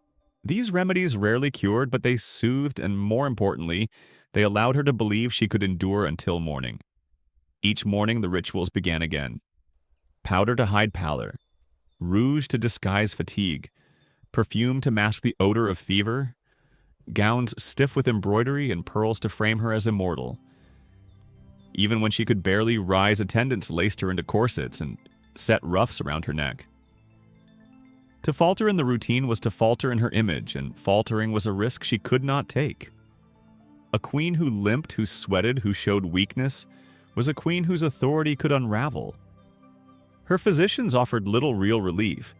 They prescribed ointments and potions, spoke of humors and balances, and carried with them the confidence of their trade without the knowledge we now expect.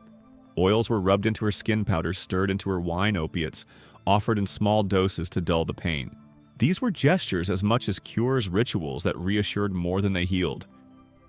What mattered was not that they worked, but that they sustained the story that the queen was in control, even of illness. The court itself played along. No one dared mention her tremors, her swelling cheeks, or the fatigue that made her silences longer.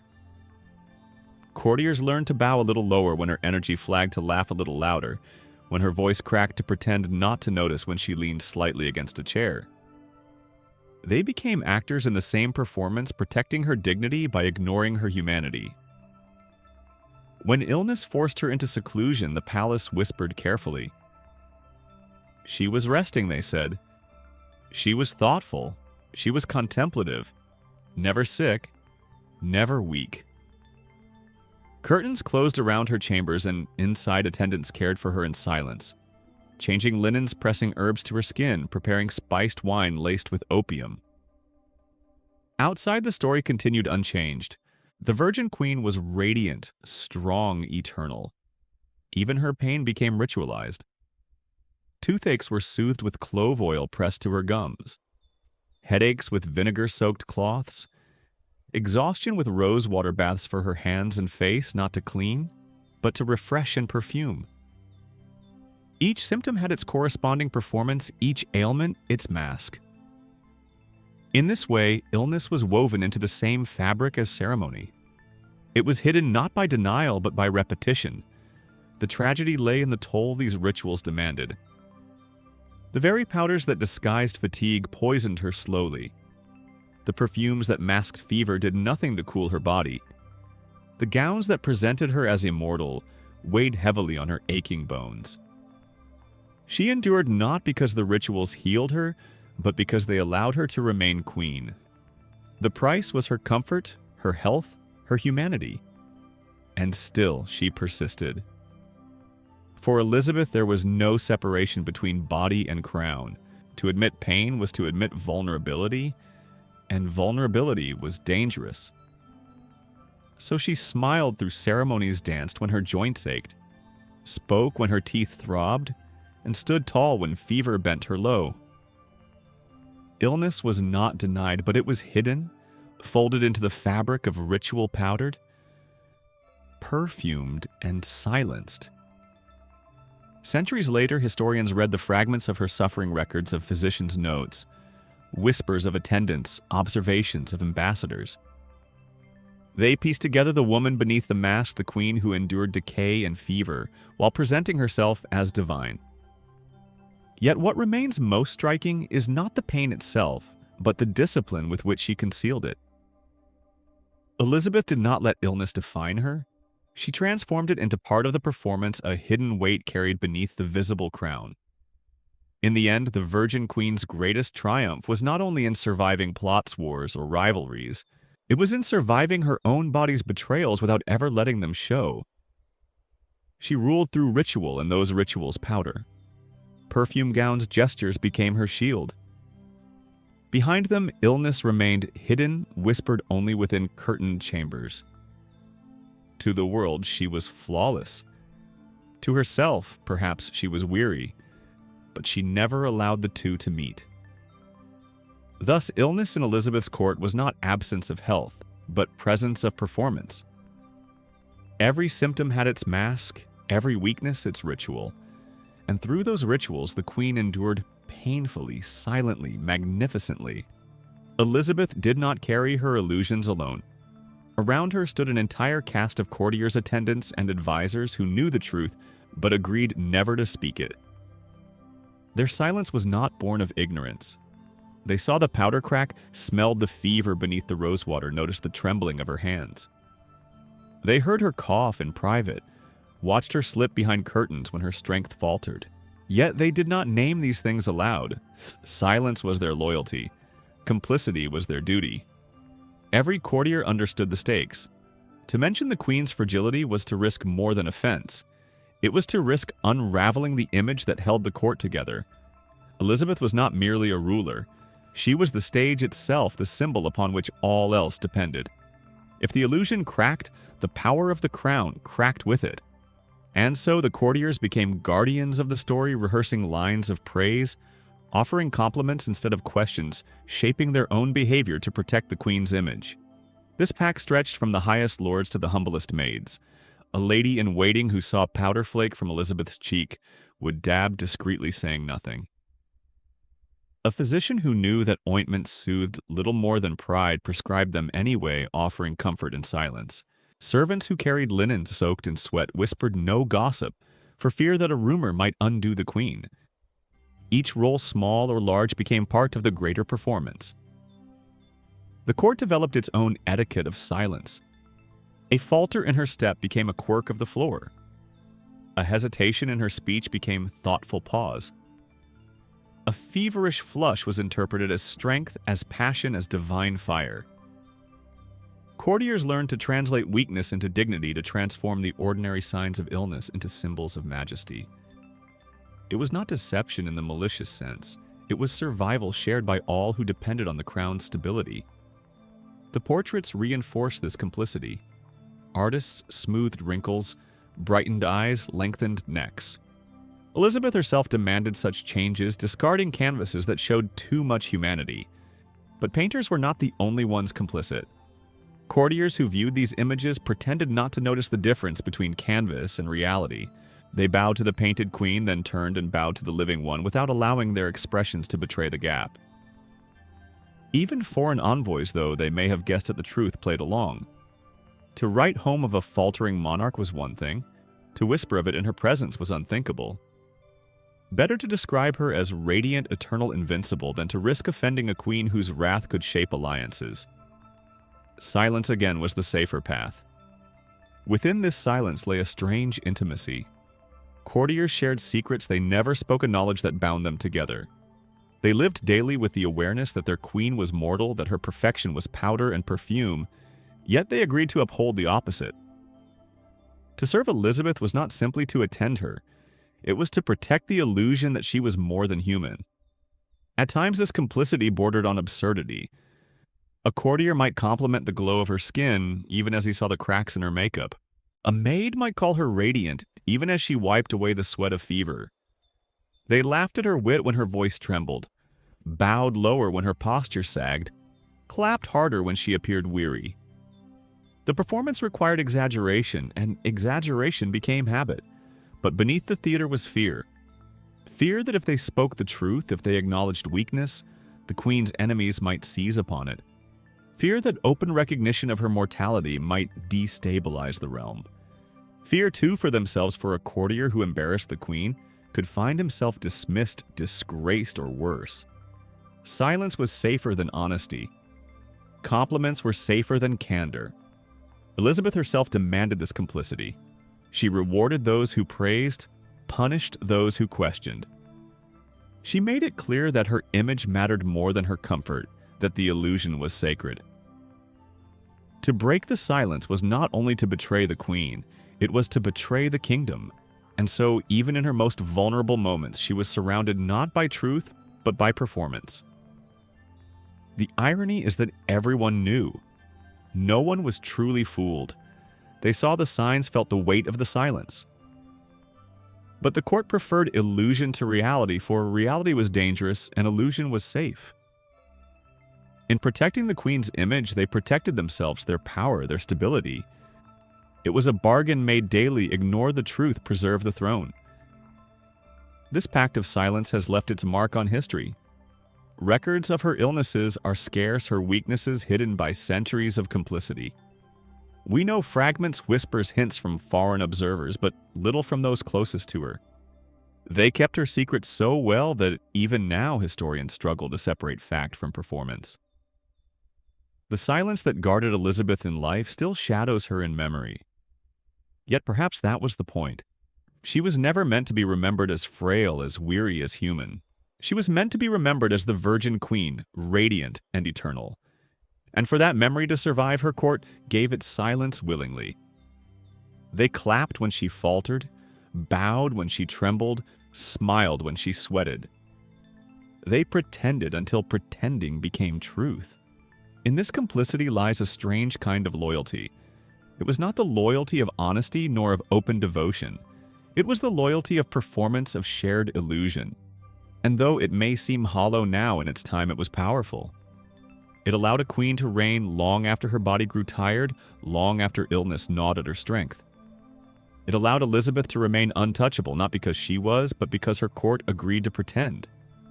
Thus, the silence of her courtiers was not absence of voice, but presence of protection. It was the invisible thread that held the performance together, the unspoken pact that turned a mortal woman into a living myth. Without that silence, the mask would have cracked. With it, the Virgin Queen endured. Elizabeth's image did not live only in candlelit halls or perfumed chambers. It lived on canvas, wood, and vellum where artists under her command shaped her into something larger than life. Portraits in her reign were not neutral likenesses. They were instruments of politics, tools of survival, carefully curated masks painted in oils. They were her most enduring propaganda, preserving her, not as she was, but as she needed to be seen. The queen herself understood this power. No portrait left her court without her approval. Artists submitted draft sketches and early versions, but Elizabeth had the final word. If a painting revealed too much humanity, a wrinkle too sharp, a flush too real, a sag in the shoulders, it was rejected, sometimes destroyed. Only the divine could remain. Only the flawless.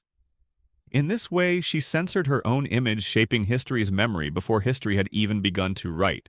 The portraits followed rules, repeating symbols until they became truths. Her face was always pale powdered, smooth, untouched by blemish or age. Her eyes were wide alert, filled with command. Her lips painted crimson rarely smiled, but suggested composure and restraint. Necklines were elongated fingers, delicate posture, straight as a scepter. To look at her portrait was to see perfection woven into human form, not a woman but an emblem. Clothing amplified the illusion. In paintings, her gowns were not merely garments but theaters of symbolism. Pearls cascaded across her bodice, each one a symbol of purity and chastity. Gold embroidery gleamed as if lit from within, announcing wealth and majesty. Jewels sparkled in elaborate patterns representing not just beauty but dominion. A gown was never just fabric, it was a declaration of authority stitched into every seam. Backgrounds carried their own messages. In the famous Armada portrait, ships burn and scatter in the distance while Elizabeth rests her hand on a globe.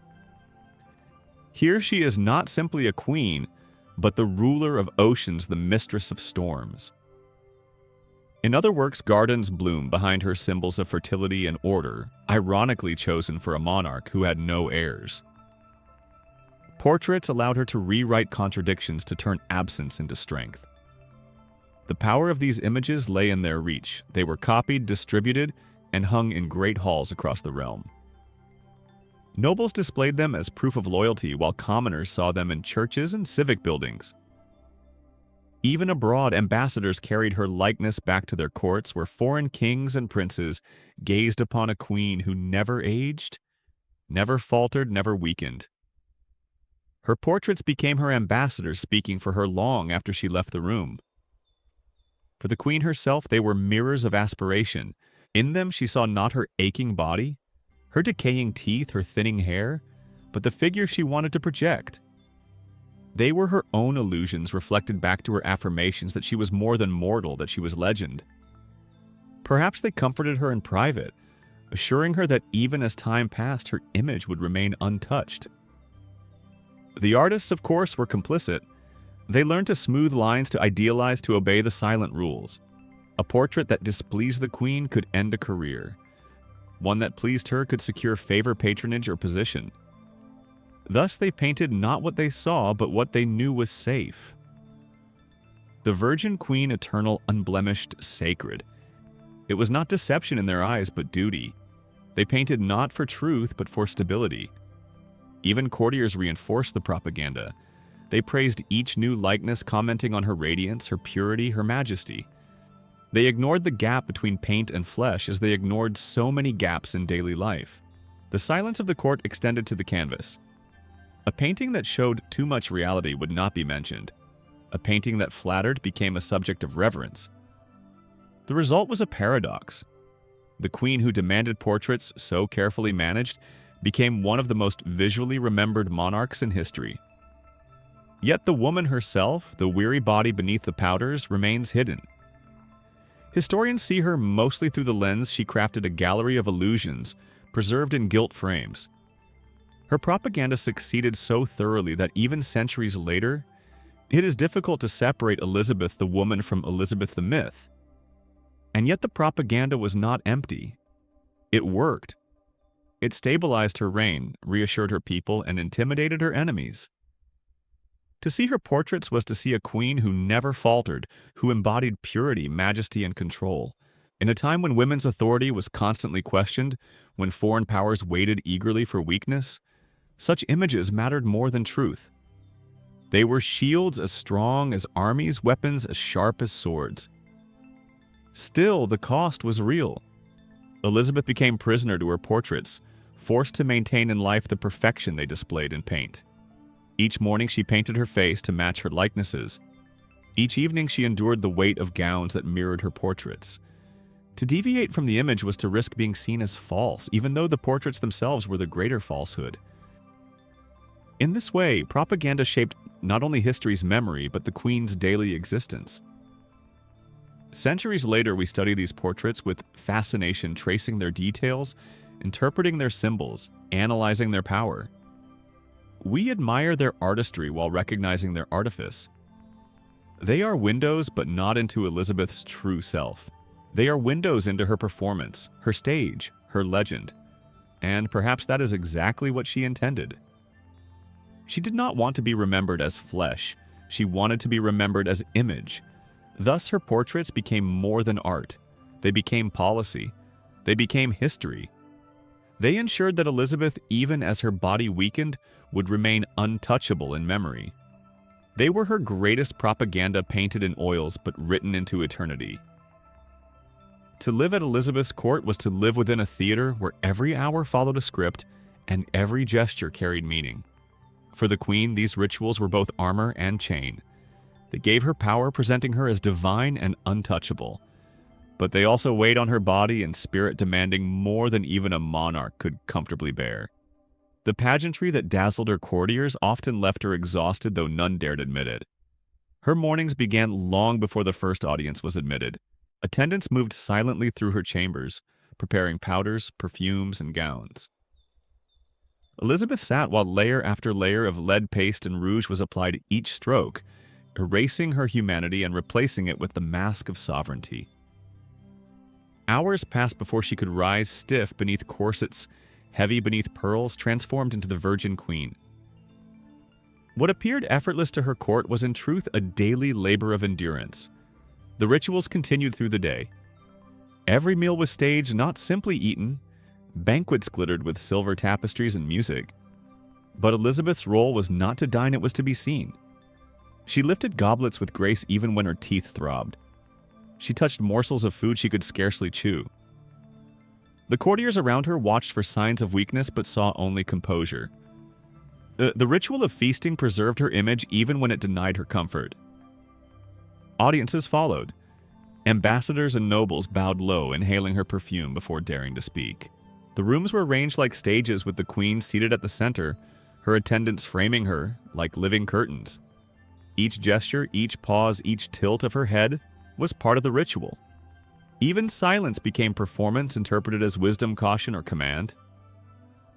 In truth, it was sometimes fatigue, but no one dared read it that way. Evenings brought ceremonies of dancing, of music, of carefully orchestrated leisure. Elizabeth was expected to shine not only as ruler but as hostess, moving gracefully across floors, despite aching joints, smiling through headaches, laughing through exhaustion. These rituals of joy were as binding as those of power, for to falter in them was to show frailty. The court looked to her not only for leadership, but for entertainment, and she bore the burden of both. The rituals extended into her private moments. When illness forced her into seclusion, the script did not stop. Curtains were drawn, attendants whispered reassurances, and physicians prepared their potions. Even in her chamber, her suffering was disguised. The rituals adapted cloth soaked in rose vinegar pressed to her temples, gloves steeped in clove oil placed by her bedmaids, bowing as if she were radiant, even while she shivered with fever. Privacy did not free her from performance. It only changed its audience. For her courtiers, complicity in these rituals was second nature. They bowed lower when she seemed weak, praised louder when her voice faltered, clapped longer when her smile dimmed. They played their roles as carefully as she played hers, for their survival depended on the illusion as much as hers did. To question the rituals was to risk destabilizing the court, and so they continued day after day, year after year, until habit became belief. But the cost was steep. Elizabeth carried her crown not only on her head, but on every inch of her body. The weight of pearls on her gown, the stiffness of ruffs around her neck, the tightness of corsets against her ribs all pressed upon her reminders of the performance she could never escape. Her body grew weary, yet the rituals demanded more. Each year brought heavier gowns, higher wigs, thicker powders, as though by piling on more artifice she could hold back the truth of age. The queen endured because she had no choice. A woman ruling alone in a world of men could not afford to appear fragile. Rituals gave her authority, transforming her into something untouchable. But they also denied her rest. There was no moment of ease, no hour in which she could simply be Elizabeth. She was always the virgin queen, bound by routines that turned life itself into ceremony. And yet these burdens became her strength. The very weight that pressed upon her also elevated her. By carrying it without faltering, she proved her resilience. Courtiers admired her endurance, foreign envoys marveled at her composure, her people believed in her divinity. The rituals cost her comfort, perhaps her health, but they preserved her reign. She became the queen, not in spite of the burden, but because of it. Centuries later, historians look back and see both triumph and tragedy in these rituals. Triumph because they sustained her authority for decades, making her one of the most enduring monarchs in English history. Tragedy because they consumed her, leaving little space for the woman beneath the crown. Her rituals became her legacy, but also her prison. In the flicker of candlelight beneath the weight of pearls and perfume, Elizabeth carried her crown in silence. The court bowed, the music played, the illusion held. And behind it all the woman endured, trapped within the burden of rituals that defined her reign. In Elizabeth's court, scent was more than an ornament. It was a message, a weapon, and at times a warning. To breathe the air of Whitehall was to inhale a world carefully arranged by power. Perfume floated through the galleries, rosewater lingered on linens, musk clung to gloves. But beneath these fragrances lay another smell, unspoken yet ever-present, the smell of fear. The fear was not of perfume itself, but of what it concealed. Courtiers feared being perceived as ordinary, of smelling of sweat, of carrying the odor of mortality into a chamber where the queen appeared divine.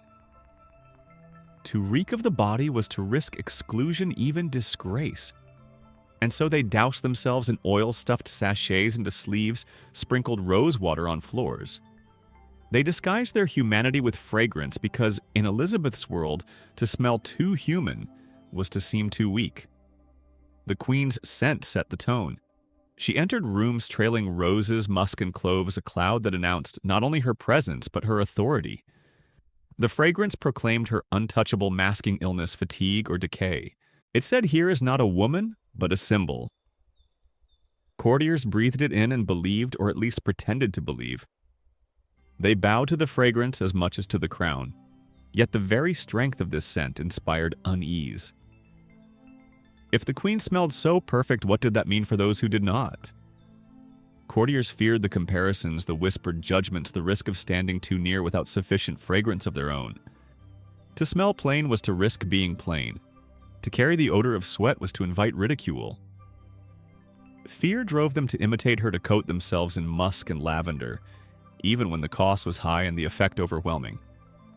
The court became a theater of scent, each person layering perfumes in a desperate bid to belong.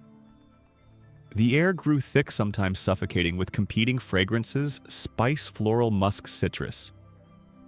Visitors remarked upon it, describing audiences where the very air seemed heavy with oils.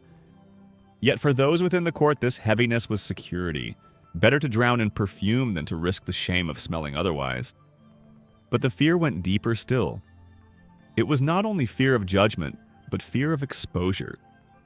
Disease was thought to travel through foul air, the dreaded miasma. To smell of rot or filth was to risk being marked as sick, corrupted, dangerous. Perfume therefore became protection, not just socially, but spiritually. To cover oneself in herbs and oils was to ward off invisible threats. To inhale lavender was to inhale safety. To reek of musk was to cloak oneself against death. Elizabeth herself leaned on this belief.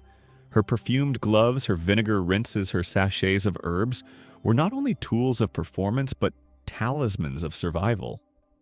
In a palace where drains gurgled and rats roamed, scent became a fragile barrier between her and the world. Perhaps she knew it could not truly protect her, but still she clung to it, for to abandon it would have been to surrender to fear. Perfume was courage bottled and worn upon the skin. For courtiers, fear also meant conformity. They feared standing out in the wrong way, feared being noticed for smelling too strongly or too weakly or not at all. They mimicked the queen, not out of love alone, but out of necessity.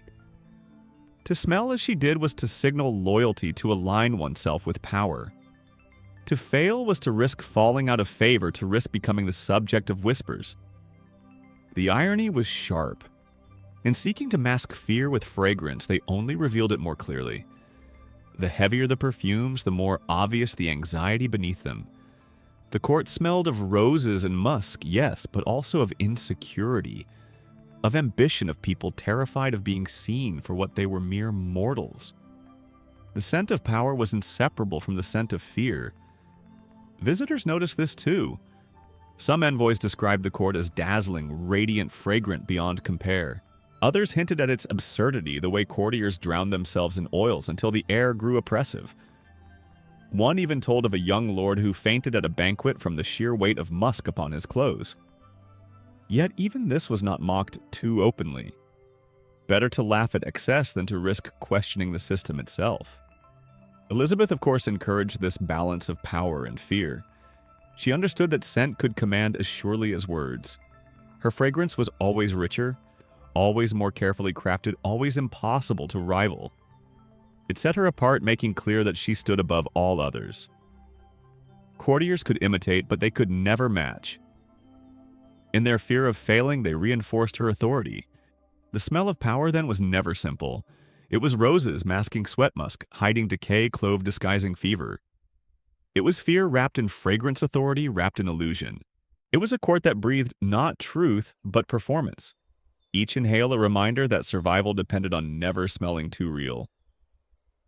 Centuries later, we can still sense it, though the perfumes have long since faded. We read of her gloves soaked in oils, of her gowns sprinkled with rosewater, of her courtiers drenched in musk. We sense the fear beneath the fragrance, the desperation to belong, the dread of being revealed as human. And perhaps we recognize it too in our own rituals, our perfumes, our deodorants, our scented soaps. We too mask ourselves, fearing judgment, fearing exposure. In Elizabeth's court, the smell of power and fear was one and the same. It lingered in chambers, clung to gowns soaked into gloves. It was invisible yet inescapable, sweet yet suffocating, and it told everyone who inhaled it. The same story. Here is authority, here is divinity. Here is a queen who will not be touched, not by sweat, not by illness, not by doubt. In Elizabeth's court, perfume was never hers alone. Like her gowns, her gestures, and her speech, it became something courtiers copied, sometimes out of devotion, sometimes out of fear, often out of necessity. The queen's fragrance was more than a personal preference. It was a standard and expectation, and soon a language of survival. To belong at court meant to smell like Elizabeth, or at least to try. Imitation began subtly. A lord noticed the lavender clinging to her gloves and added sachets to his own. A lady-in-waiting, eager to mirror her mistress, dabbed her collar with rose oil. Over time, these gestures multiplied until the very air of Whitehall carried the echo of the Queen's presence. Entering the council chamber was like stepping into a perfumery, layers of musk, clove, orange blossom, and violet, each chosen to reflect her scent. But not all imitations were equal. The wealthier courtiers could afford rare ingredients, civet from Africa musk, from Tibet ambergris, from the belly of whales. These exotic notes announced privilege as clearly as jewels or titles. Lesser nobles relied on herbs grown in English gardens, mint, rosemary, sage, pleasant but ordinary, unable to rival the queen's richness. Scent became another measure of hierarchy, dividing those who could imitate convincingly from those who could not. At times, the imitation bordered on absurd. One young courtier, desperate to impress, drenched himself so heavily in musk and ambergris that he nearly fainted during a banquet, his doublet reeking for days afterward.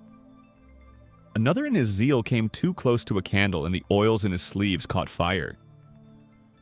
He survived singed and humiliated, but the court remembered the incident not as a warning against excess, but as a lesson in being careful with open flames. The message was clear: better to risk mockery than to risk smelling plain. Even gestures carried scent. Courtiers learned to wave their perfumed handkerchiefs as the queen did to dab at their lips with gloves steeped in oils to move with the same languid grace that allowed fragrance to trail behind them. Elizabeth's habits became theirs, repeated until individuality blurred. The council chamber echoed not only with her voice, but with her mannerisms, courtiers tilting their heads, pausing in speech, even laughing as she laughed, soft, melodic, never too loud. The performance of scent became a performance of self. This imitation was not only flattery, it was survival. In a court where favor meant power and neglect meant ruin, mirroring the queen's scent signaled loyalty. To smell of lavender when she favored lavender was to declare allegiance. To wear musk when she wore musk was to align oneself with her presence. Courtiers who failed to keep up risked seeming careless, inattentive, or worse, disrespectful. In such an environment, imitation became instinct. The effect was surreal. Rooms filled with courtiers, all scented in variations of the same blend. Banquets carried not only the odor of roasted meats and spilled wine, but the collective cloud of rose-violet musk and spice. Visitors sometimes remarked on the uniformity, as though the court had become a single organism, breathing and smelling as one. To an outsider, it might have seemed absurd, but within the court, it was order proof that the queen's influence reached every corner. For Elizabeth, this imitation was victory. Each whiff of rosewater on another's glove reinforced her dominance.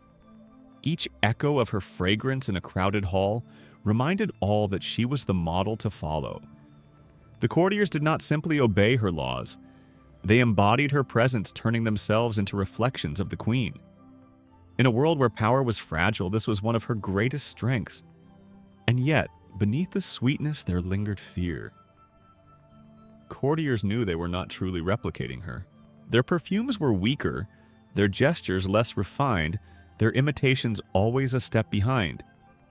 They feared missteps, feared being mocked for smelling too strongly or too faintly, feared failing to mirror her precisely enough. The pressure was constant, the anxiety hidden beneath layers of powder and musk. The fragrance of the court was not only the scent of roses and civet, it was the scent of ambition, of desperation, of people clinging to relevance by smelling as much like their queen as possible. Over time, the imitation became culture. Perfumed gloves, scented handkerchiefs, herbs tucked into bodices. These were not fads, but fixtures woven into the daily life of the palace. Even those who disliked strong perfumes conformed, for to abstain was to risk exclusion. The court was not a place for individuality. It was a place for mirrors, each reflection slightly distorted, but all pointed toward the same figure. Centuries later, we can still sense the absurdity and the tragedy. A court filled with powerful men and women reduced to mimicking the scent of one woman. But in this theater, such imitation made sense. It was safer to echo than to stand apart, safer to smell like Elizabeth than to risk smelling like oneself. Perfume then was not only fragrance, it was politics. It was survival. It was the air itself carrying with it the unspoken rule: to belong, you must imitate. And so they did, until the court became a chorus of echoes, each one repeating the queen's scent, her gestures, her presence. Beneath the silks and perfumes of Elizabeth's court, another world festered, one less visible yet impossible to ignore. While the queen's chambers shimmered with fragrance, the floors below carried the odor of waste. Sewage and sanitation were matters few spoke of, yet they defined the very air of Whitehall. Elizabeth, ever focused on image, turned her gaze upward to jewels and portraits, leaving the unseen pipes and drains to rot. The palace was old, its foundations layered with centuries of makeshift plumbing. Drains cracked, pipes collapsed, and channels meant to carry waste away clogged instead. Human refuse mingled with kitchen runoff candle grease and the occasional carcass of a rat. The result was a sluggish river of filth that wound its way beneath the floors, creeping into corners, seeping through cracks and rising back into the air. Ambassadors noted it delicately. One spoke of Whitehall as sumptuous though touched by an earthy vigor. Courtiers whispered of peculiar smells near stairwells of dampness by the west wing, of sudden gusts of sulfur in the kitchens. Clergymen cut short their prayers when the privy near the chapel gave off fumes too potent to endure. Yet few dared complain openly. To speak too loudly of sewage was to risk offending the queen, who preferred to imagine herself surrounded by roses, not rot. Elizabeth had the money to address it. England could have afforded new drains, more reliable systems, better waste removal, but she chose differently. Funds went to banquets, pageants, and imported fabrics. Portraits glowed with pearls and lace, while beneath the floorboards, waste bubbled quietly. It was not negligence so much as priority. Sewers did not inspire loyalty. Perfume did. A drainage system could not be painted into a portrait, but a gown embroidered with Italian silk could dazzle for centuries. Her courtiers followed her lead. They scattered rosemary along flagstones, crushed mint beneath their shoes, tied lavender sprigs to curtain rods. Servants burned juniper and wafted smoke through halls before audiences, hoping to mask what lingered beneath. Bowls of dried flowers were placed in corners, not for beauty, but for survival. These were small defenses, symbolic gestures against a problem too vast to solve with herbs. The irony was that the more they perfumed, the more the smells mingled. The court became a strange cocktail of rosewater and rot musk, and mildew cloves and decay. It was fragrant and foul all at once, a paradox of luxury and neglect. Visitors were dazzled by the queen's presence, yet many left with wrinkled noses, uncertain whether they had witnessed magnificence or endured discomfort. For the queen herself, the problem scarcely registered. Wrapped in her own cloud of fragrance, she was insulated from the worst of it. Attendants kept her chambers filled with rosewater and vinegar, her gloves steeped in lavender, her gowns brushed with herbs. If the stench of sewage seeped upward, it was smothered before it reached her. To Elizabeth, the palace smelled of musk and orange blossom. The rot beneath was someone else's burden, and yet the neglect was revealing. Elizabeth understood image better than most, and she knew that sewage could not be spun into majesty. Better than to ignore it, to cover it with perfumes and silks, to let it become another silent part of court life. Her courtiers accepted this logic, holding handkerchiefs to their noses, pretending not to notice. They learned which corners to avoid, which stairwells carried the worst drafts, which chambers were safest for audiences. Silence was their complicity, as it was with so many of the court's illusions. The neglect of sanitation was not unusual for the time. London itself reeked of waste, its streets flowing with refuse, its rivers dark with sewage. Most people lived with the smell as an unchanging fact of existence. But in a palace that glittered with wealth, the contrast was sharp. The higher the ruffs, the more starch the collars, the thicker the powder, the deeper the rot beneath. The palace was both splendor and sewer, each feeding the other in strange harmony. Servants bore the brunt. They carried waste through corridors, scrubbed stones with vinegar-scattered herbs where the stench was worst. They whispered jokes about the palace breathing from below, though never within earshot of courtiers. Their labor kept the illusion alive, ensuring that the queen could glide across perfumed halls without smelling the world beneath her feet. The problem, of course, never truly vanished. Each day the palace swallowed new waste, and each day it pushed back against the perfumes layered above it. Some rooms grew infamous for their odors. On warm days, the air thickened until even loyal courtiers avoided lingering. Yet life continued. Rituals carried on. Banquets sparkled, audiences dazzled portraits, immortalized a queen untouchable by such realities. The sewage remained hidden, not by walls or drains, but by silence. There was something almost poetic in it.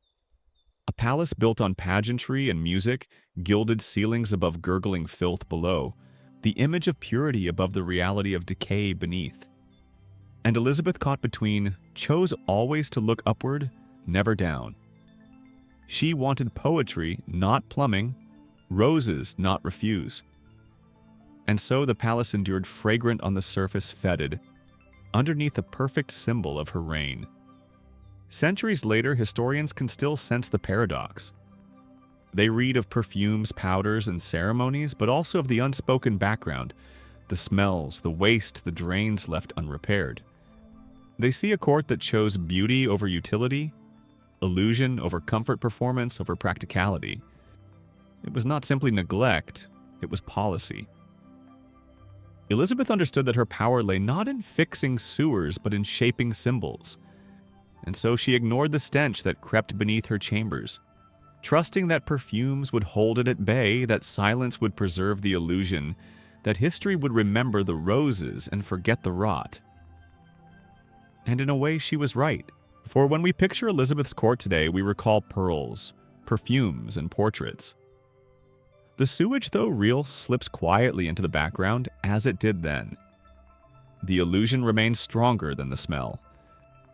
Every morning in Elizabeth's court began with a performance long before ambassadors entered the halls or courtiers gathered to flatter her. It was not a play staged for an audience of thousands, but a ritual attended by a select circle of ladies-in-waiting hairdressers and attendants who knew their roles by heart. They were not simply dressing a monarch, they were assembling the Virgin Queen. The process began with the face. Powder came first, not the light touch of modern cosmetics, but a thick, chalky layer of white lead. Attendants applied it carefully stroke by stroke until every trace of natural complexion disappeared. Freckles, scars, and fatigue were buried beneath a mask of porcelain paleness. This whiteness was more than fashion. It was declaration: I am untouched by labor, unsullied by sun, separate from ordinary humanity. The powder did not clean nor protect, it transformed. Next came the rouge. A dangerous red drawn from mercury-laced cinnabar was pressed into cheeks and lips. It gave the illusion of vitality, even when the queen's body trembled with fever or toothache. Attendants dabbed it carefully, building layers until her face radiated strength. The irony was painful. The very pigment that made her glow also gnawed at her nerves and poisoned her blood. Yet still it was applied because the image mattered more than the health beneath it. Other powders followed. Pearls were ground to dust and brushed beneath her eyes to brighten them. A faint gloss was drawn over cracks in the skin, hiding the signs of age. Every blemish, every shadow, every hint of fatigue was blotted out. The result was not beauty in a natural sense, but an armor of cosmetics, a mask so carefully constructed that even those closest to her dared not question it. Then came fragrance. Perfume was never modest. It was poured, rubbed, and fanned in heavy layers until the room itself reeked of majesty. Musk, ambergris, clove rose, violet, and orange blossom mingled into a cloud that announced her presence before her words did. Attendants steeped gloves in lavender oil, dabbed vinegar on handkerchiefs, and tucked sachets of herbs into her bodice. When Elizabeth emerged, she did not simply smell pleasant. She smelled untouchable, wrapped in scent as surely as in silk. After the face and fragrance, the dressing began. Corsets were laced tight, squeezing her ribs until her posture straightened and her waist narrowed. Sleeves were fastened with stiff cuffs. Gowns heavy with pearls and embroidery were lifted onto her body, so weighty that they required multiple attendants to manage. Each gown was a spectacle, shimmering with jewels glinting in candlelight. They were not meant for comfort. They were meant to overwhelm, to declare that the queen was more than mortal flesh. The ruff came last, a starched halo of lace framing her face, giving the impression that her head floated apart from her body. The effect was deliberate, making her seem detached, almost divine, her visage shining above the mortal world below. With gloves pulled on, scented and soft, the transformation was complete. No longer Elizabeth the woman she had become, Elizabeth the myth, the Virgin Queen. The entire process could last 4 hours. It was not preparation, but ceremony, a rite that turned her into an emblem. Attendants moved quietly, bowing, murmuring only what was necessary. No one dared suggest that the ritual was exhausting. To admit so would be to admit that the queen was human, that her crown weighed heavy, that her body ached beneath the armor of lace and lead, and so silence reigned, punctuated only by the rustle of silk and the clink of pearls. For Elizabeth, this transformation was more than routine. It was survival. In a court where every eye judged, where foreign envoys searched for weakness, where her gender alone made her rule precarious, she could not afford imperfection. To appear in natural skin with weary eyes or blemished cheeks would have been to invite doubt. To appear immaculate, powdered, and perfumed was to command loyalty. The ritual was her weapon, her crown, her shield. When at last she emerged from her chambers, courtiers did not see the hours of labor. They saw radiance. They bowed to the image she presented, never to the body beneath. Perfume trailed before her, silk glistened at her sides. Jewels sparkled at her throat. The Virgin Queen entered the stage, and all who saw her believed or pretended to believe that she was untouchable. The truth, of course, lingered just beneath. The powders cracked the perfumes, sometimes overpowered the corsets, bruised her ribs. But no one mentioned these things. To acknowledge them was to break the spell, and the spell was sacred. The courtiers clapped with their eyes, bowed with their bodies, and whispered only of Her Majesty. The woman had been buried beneath layers of powder and silk. What emerged was not Elizabeth the person, but Elizabeth the performance. Centuries later, we remember this ritual not as vanity, but as power. It was the daily construction of authority, the making of a myth that endured long after the queen herself. Each morning she was remade, her body erased, her image immortalized. And in that ritual lay both triumph and tragedy. Triumph because it preserved her rule. Tragedy because it consumed the woman beneath. Elizabeth's mornings remind us that power is rarely effortless. It is crafted, painted, perfumed, stitched into gowns, and pressed into ruffs. It is a ritual repeated until it becomes truth, even if the truth beneath it tells another story. In Elizabeth's England, hygiene was not measured by soap, water, or scrubbing. It was measured by what others saw, smelled, and believed. Cleanliness, as we think of it today, mattered little. What mattered was performance, the illusion of purity, the suggestion of control, the fragrance of invincibility. For the Virgin Queen, hygiene became theater, as much a part of her rule as laws or armies. Water was viewed with suspicion. Physicians warned that bathing opened the pores, allowing disease to seep inside. To immerse the body was to invite illness. And so Elizabeth avoided full baths, not because she disdained cleanliness, but because she feared death.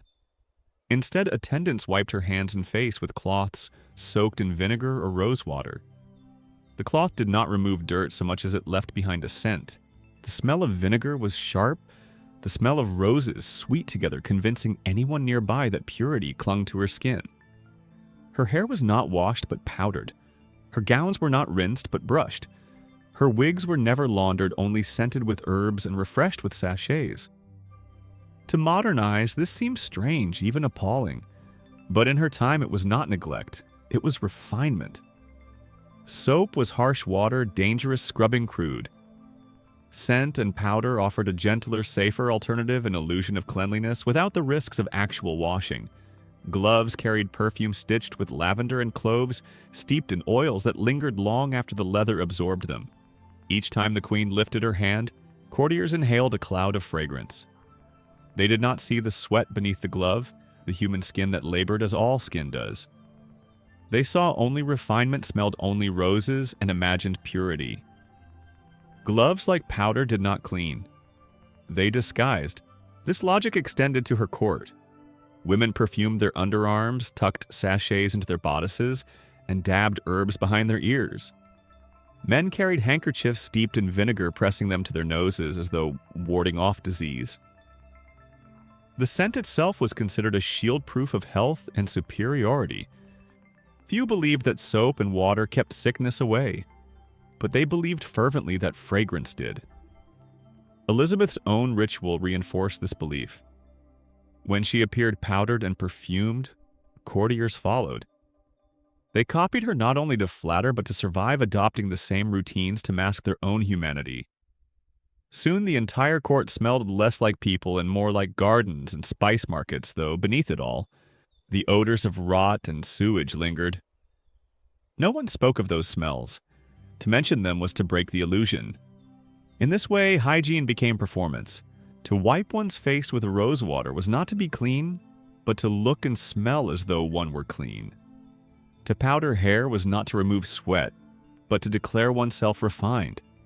To perfume gloves was not to stop odor, but to prove one's alignment with the Queen's world. Every act of hygiene was symbolic, not practical. The paradox was clear. The Queen, remembered for her refinement, lived in a palace where drains cracked and sewage seeped beneath the floors. Courtiers praised for their elegance gagged quietly at the smell of sulfur in stairwells. Perfumes layered upon mildew roses masked rot musk mingled with decay. Yet none dared admit the contradiction. They clung to the illusion because the illusion kept the court afloat. For Elizabeth, the performance was survival. As a woman ruling without husband or heir, her authority depended on appearing untouchable. A queen who smelled of sweat could be doubted. A queen who appeared spotless could be worshipped. The rituals of hygiene were not comforts but defenses. Each powder was a shield. Each fragrance was armor. The appearance of cleanliness mattered more than its reality.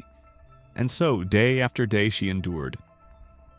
Attendants wiped her face with perfumed cloths, laced her into gowns, brushed but never washed, pressed scented gloves into her hands. Each action reinforced the myth the Virgin Queen was not like other mortals. She did not sweat. She did not stink. She did not decay. She glowed. She radiated. She smelled of roses and musk. Centuries later, we know better. We know the powders poisoned the perfumes masked, but did not clean the vinegar disinfected little. But in her time, these rituals worked. They convinced her courtiers, reassured her people, and preserved her rule. Hygiene as performance succeeded where hygiene as practice might have failed. It gave Elizabeth the authority she needed, even as it cost her body dearly. To call it illusion is not to dismiss it. The illusion had power. It built loyalty, commanded respect, and intimidated rivals. It turned scent into sovereignty powder, into policy ritual, into rule. Elizabeth's hygiene was never about soap and water. It was about reminding the world each day that she was not merely a woman, but a myth. And so, in candlelit halls heavy with fragrance, the court inhaled the performance and believed. Or pretended to believe, which in the end was enough. Elizabeth was never alone in her rituals. Around her stood ladies-in-waiting noblewomen and maids of honor who watched, learned, and imitated. The Queen's performance became their model, her powders, her perfumes, their perfumes. To serve Elizabeth was not only to attend her, but to mirror her.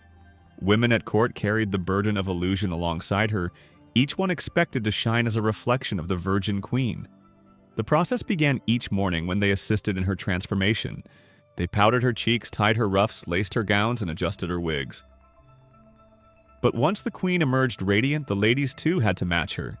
Their own faces bore layers of white lead, their lips painted crimson with vermilion, their cheeks brightened with rouge.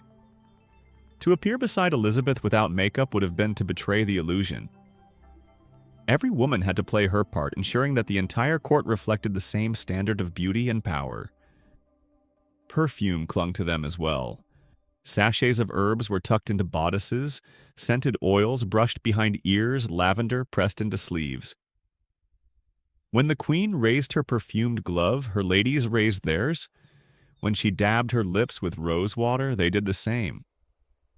The air grew thick with repetition, each woman contributing to the cloud of fragrance that followed Elizabeth through the palace.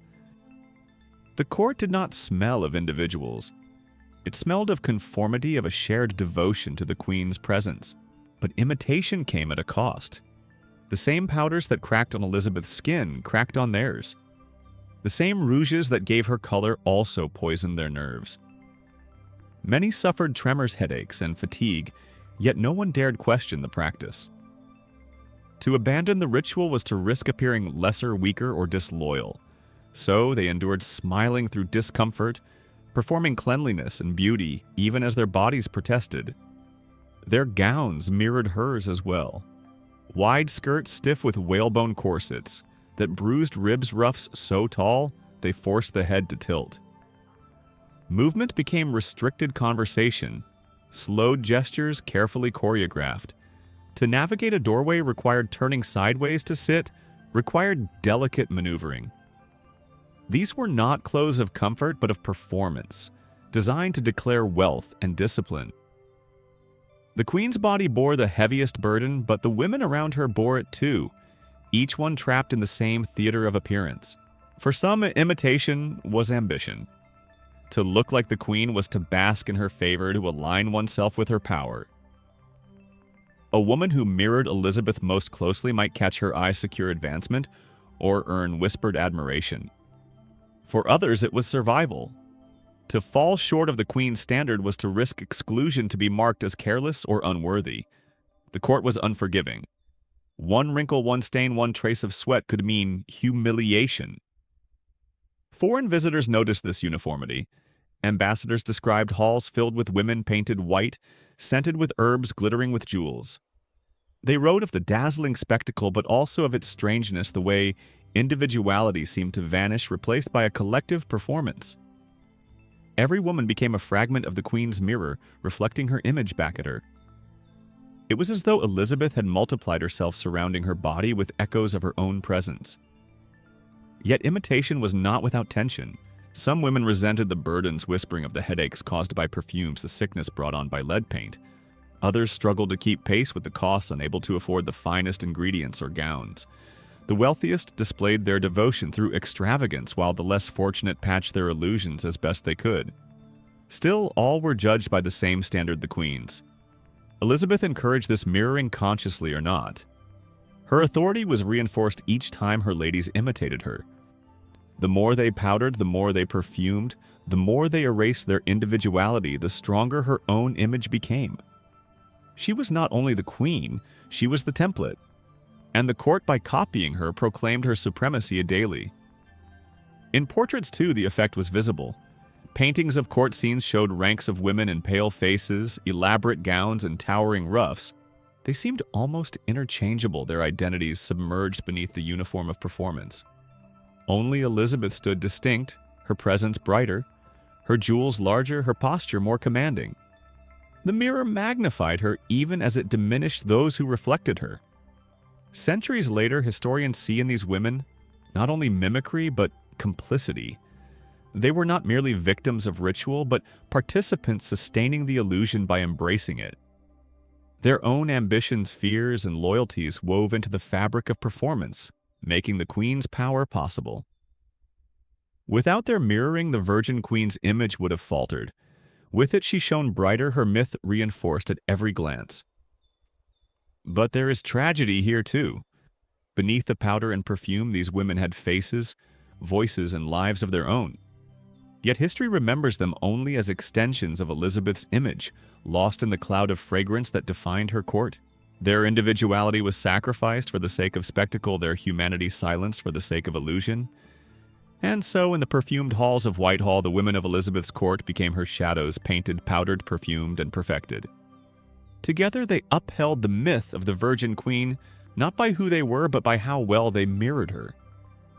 Among the many elements of Elizabeth's daily performance, her gowns held perhaps the most powerful symbolism. No detail was chosen by chance. Every color, every stitch, every jewel carried meaning. And none spoke louder than the Queen's preference for white. To see Elizabeth in a gleaming gown of white satin or silk was to see a message stitched into fabric, a declaration of purity, authority, and myth. White was not practical. Its stained easily revealed every mark and demanded constant attention. But that impracticality was the point. To wear white in a palace filled with soot candle smoke and the faint stink of drains was to prove that one lived above filth. To move through banquets and ceremonies without a blemish upon the fabric was to show mastery over disorder. The gown itself became proof of untouchability. The symbolism of chastity clung to the color as well. Elizabeth styled herself as the Virgin Queen, married not to a man but to her people, to her realm, to England itself. In this role, her white gowns became wedding dresses, worn daily, each one a renewal of vows to her kingdom. The fabric shimmered in candlelight, suggesting purity that was not just personal, but political. To question her virginity was to question the image, and the image was defended as fiercely as the crown itself. At court, the effect was mesmerizing. Courtiers entered chambers and saw not just a queen, but a vision glowing in a halo of lace and pearls, her body wrapped in immaculate white. The ruff framed her face like a saint's icon, the gown beneath flowing in cascades of silk. She seemed more apparition than woman, a figure painted in living light. This was no accident. Elizabeth knew the power of color, and she wielded white like a sword. Her portraits immortalize this symbolism. In canvas after canvas, she appears in luminous gowns untouched by shadow, radiant against darker backgrounds. Artists were instructed to heighten the glow to ensure that her garments seemed to emit light of their own. The queen was not simply depicted as wearing white. She was depicted as embodying it, as though purity radiated from her being. The portraits became propaganda, reinforcing the myth long after the fabric itself had worn away.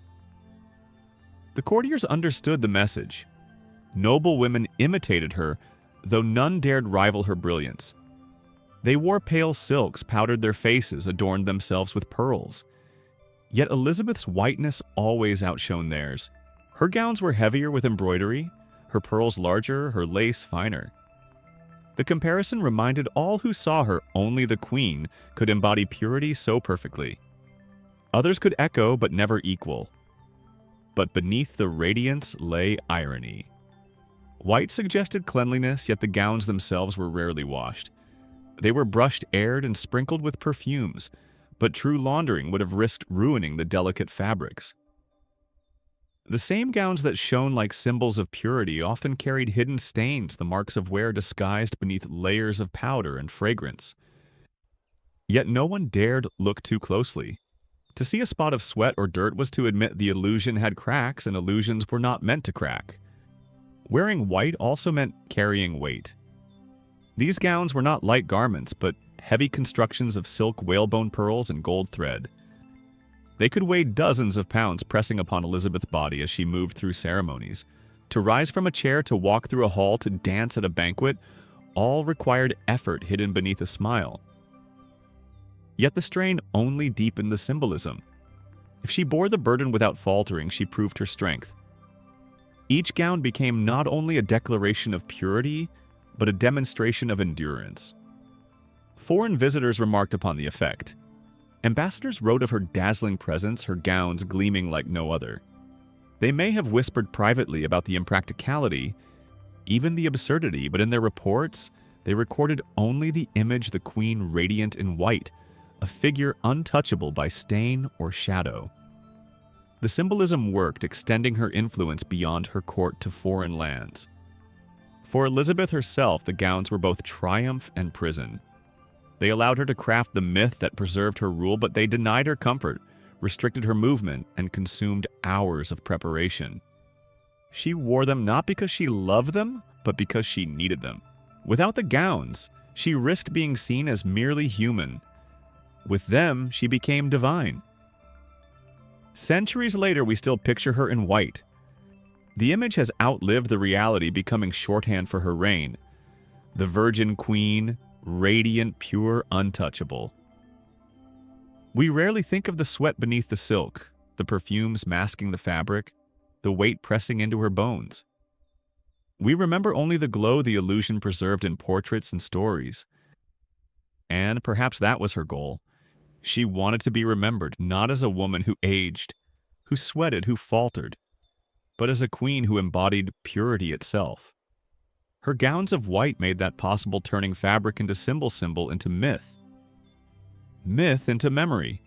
So each morning as attendants laced her into heavy satin as pearls were pinned, as lace was adjusted, Elizabeth stepped not only into clothing but into legend. The gowns were not garments, they were declarations. And in their whiteness, she shone even in a world that reeked of rot. Time spares no one, not even a queen. Beneath Elizabeth's powders and perfumes, the years left their marks she could never allow the world to see. In a court that worshipped her as the virgin queen, eternal and untouchable, the signs of age were dangerous. Wrinkles, thinning hair, rotting teeth.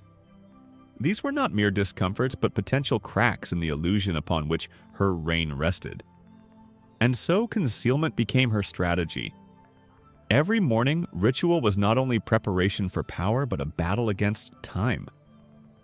Her face bore the brunt of this concealment. Smallpox scars pocked her skin, and her complexion, once lively, grew uneven with age. White lead paint covered it all, smoothing the surface into a porcelain mask. Cracks formed in the thick paste, but attendants patched them quietly, brushing more powder-layering gloss to disguise the lines beneath. From a distance, she gleamed. Up close, she was a crust of cosmetics. Yet courtiers dared not speak. To mention the cracks was to question the queen herself. Her teeth decayed steadily, blackening and rotting until chewing became agony. She often touched food at banquets rather than sipping spiced wine instead. Attendants whispered that her breath carried the odor of illness, but perfumes and cloves concealed it. Portraits never hinted at the reality. In paint, her lips were crimson, her teeth hidden, her smile eternal. In life, she clenched her jaw against pain, preserving dignity even as her mouth throbbed. Her hair, once fiery red, thinned with age until wigs became essential. These were padded, curled, and perfumed, presenting an image of vibrancy. The wigs were adorned with pearls and ribbon, symbols of youth and authority, masking the frailty beneath. To remove them in private must have been a moment of vulnerability, yet even there attendants were present, brushing, scenting, arranging. Elizabeth could not escape the gaze of others, not even in the concealment of her own chambers. Hands, too, revealed age. Veins bulged, skin thinned, joints stiffened. Rouge was brushed on knuckles, chalk, dusted over spots. Gloves perfumed to draw attention away. To kiss her hand was to kiss lavender and civet, not the reality of aching bones beneath. The gloves became both protection and deception barriers between her humanity and her courtiers' expectations. Even her posture betrayed the years. Once upright and commanding, she grew stiff, her back aching from the weight of gowns and the passage of time. Corsets were tightened to force her upright padding sewn into gowns to disguise the loss of fullness. What should have been signs of decline were transformed into symbols of splendor. The heavier the dress, the straighter the posture, the greater the illusion of control. Yet, despite all these efforts, whispers persisted. Courtiers noticed her silences lengthening her voice, trembling her appearances shortening. But they never spoke aloud. They clapped louder when she appeared, bowed lower when she faltered, laughed harder when her energy waned. Silence was their complicity, preserving the image even as the reality slipped. Elizabeth herself demanded this concealment. She ordered that portraits be idealized, wrinkles, smoothed skin, brightened hair, thickened. If an artist failed, the work was rejected. No image of decline was permitted. Even her reflection was carefully managed. Mirrors were scarce placed where lighting flattered. Harsh sunlight was avoided, candlelight, chosen instead, casting shadows that softened her features. She did not merely hide aging from others. She hid it as much as she could from herself. The tragedy was profound. The queen who commanded armies, who faced down the armada, who ruled alone in a world of men, was forced to fight her most relentless battle not on the seas or the field, but in her own chambers against the march of time. And it was a battle she could never win. Only delay, conceal, disguise. Still, concealment worked. For her people, she remained the radiant virgin queen. They saw her in white gowns, powdered and perfumed, untouchable by time.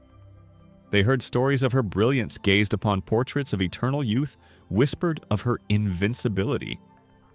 The myth endured because the concealment was thorough, because every attendant, every courtier, every portrait painter played their part. Centuries later, historians look back with mixed feelings.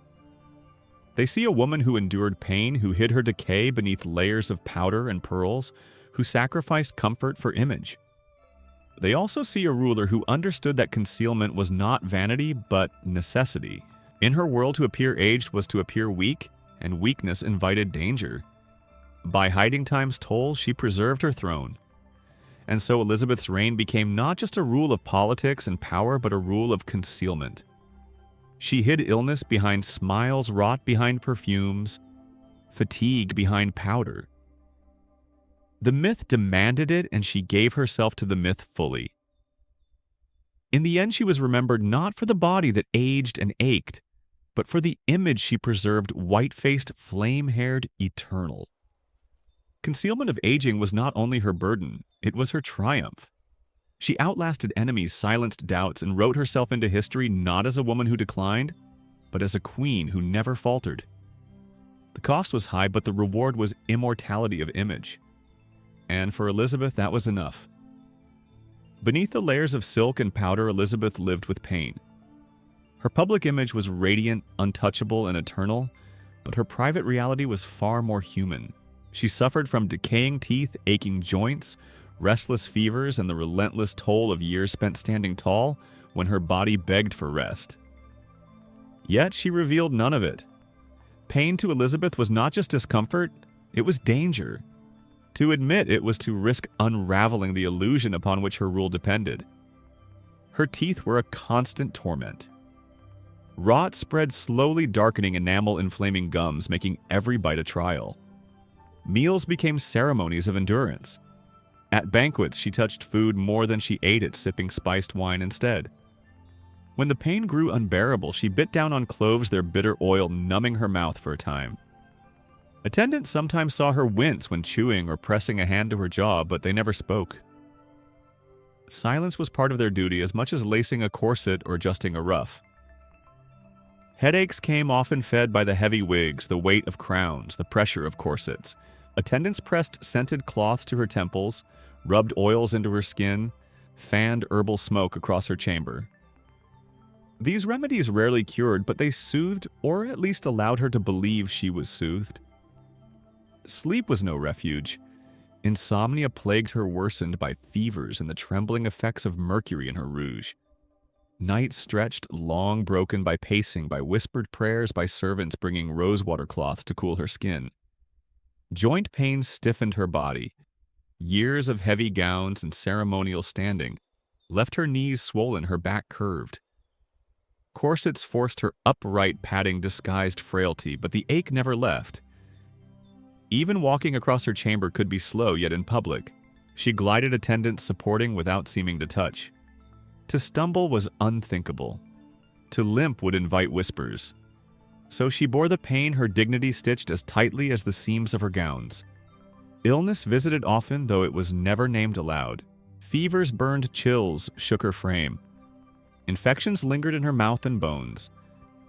Yet when she emerged before her court, she appeared immaculate, powdered white, robed in satin, perfumed with musk and roses. Courtiers bowed, never knowing or pretending not to know that hours earlier she had lain sweating in her bed, clutching her ribs or biting back tears. The contrast was immense, the queen who suffered in private, the queen who shone in public. Her attendants bore witness. Maids changed linens soaked with sweat, crushed herbs to press against her temples, held cups of spiced wine laced with opium to her lips.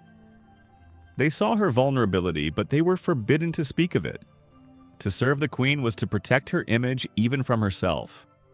They called her thoughtful when she was weary, contemplative when she was ill. The vocabulary of concealment became habit shielding her, not only from gossip, but from pity. Physicians prescribed remedies that offered little real relief. They spoke of humors and balances of oils to rub into her skin powders, to stir into her wine fumes, to inhale from burning herbs. Sometimes their treatments worsened her suffering. Mercury in her rouge poisoned her nerves. Lead in her powders seeped into her body. Yet the queen persisted, convinced that the remedies sustained her, or at least willing to endure them for the sake of maintaining ritual. Pain was preferable to appearing weak. When pain overwhelmed her, she retreated. Curtains closed, attendants barred the door, whispers spread through the palace. She was resting, they said. She was thoughtful. She was meditating. The truth, her writhing in bed, clutching her jaw, drenched in sweat, remained hidden. Outside, courtiers carried on rehearsing the illusion that their queen was eternal, unbothered, divine. Only those within her chamber knew the reality, and they were bound by silence. Even in retreat, Elizabeth's suffering was wrapped in ritual. Rosewater was sprinkled on sheets, vinegar burned in bowls to mask odors, lavender tied in bunches near her bed. These scents were less remedy than comfort signals that the illusion still mattered, even behind closed doors. To smell roses was to feel still queenly, even while writhing with toothache. Perfume became a fragile thread connecting her suffering body to the role she could never abandon. The burden was not only physical but emotional. To live in constant pain while forced to deny it demanded enormous will. She smiled when her body begged for rest. She stood tall when her legs trembled. She laughed when her jaw throbbed. She bore it because she had to, because to falter even briefly might shatter the myth. The pain was real, but the performance was stronger. This dual existence, queen in public, patient in private, defined her later years. By day, she was the radiant virgin queen, untouchable, immaculate. By night, she was a woman racked by suffering, clutching cloves and cloths, whispering through tears. Yet she refused to let the two worlds meet.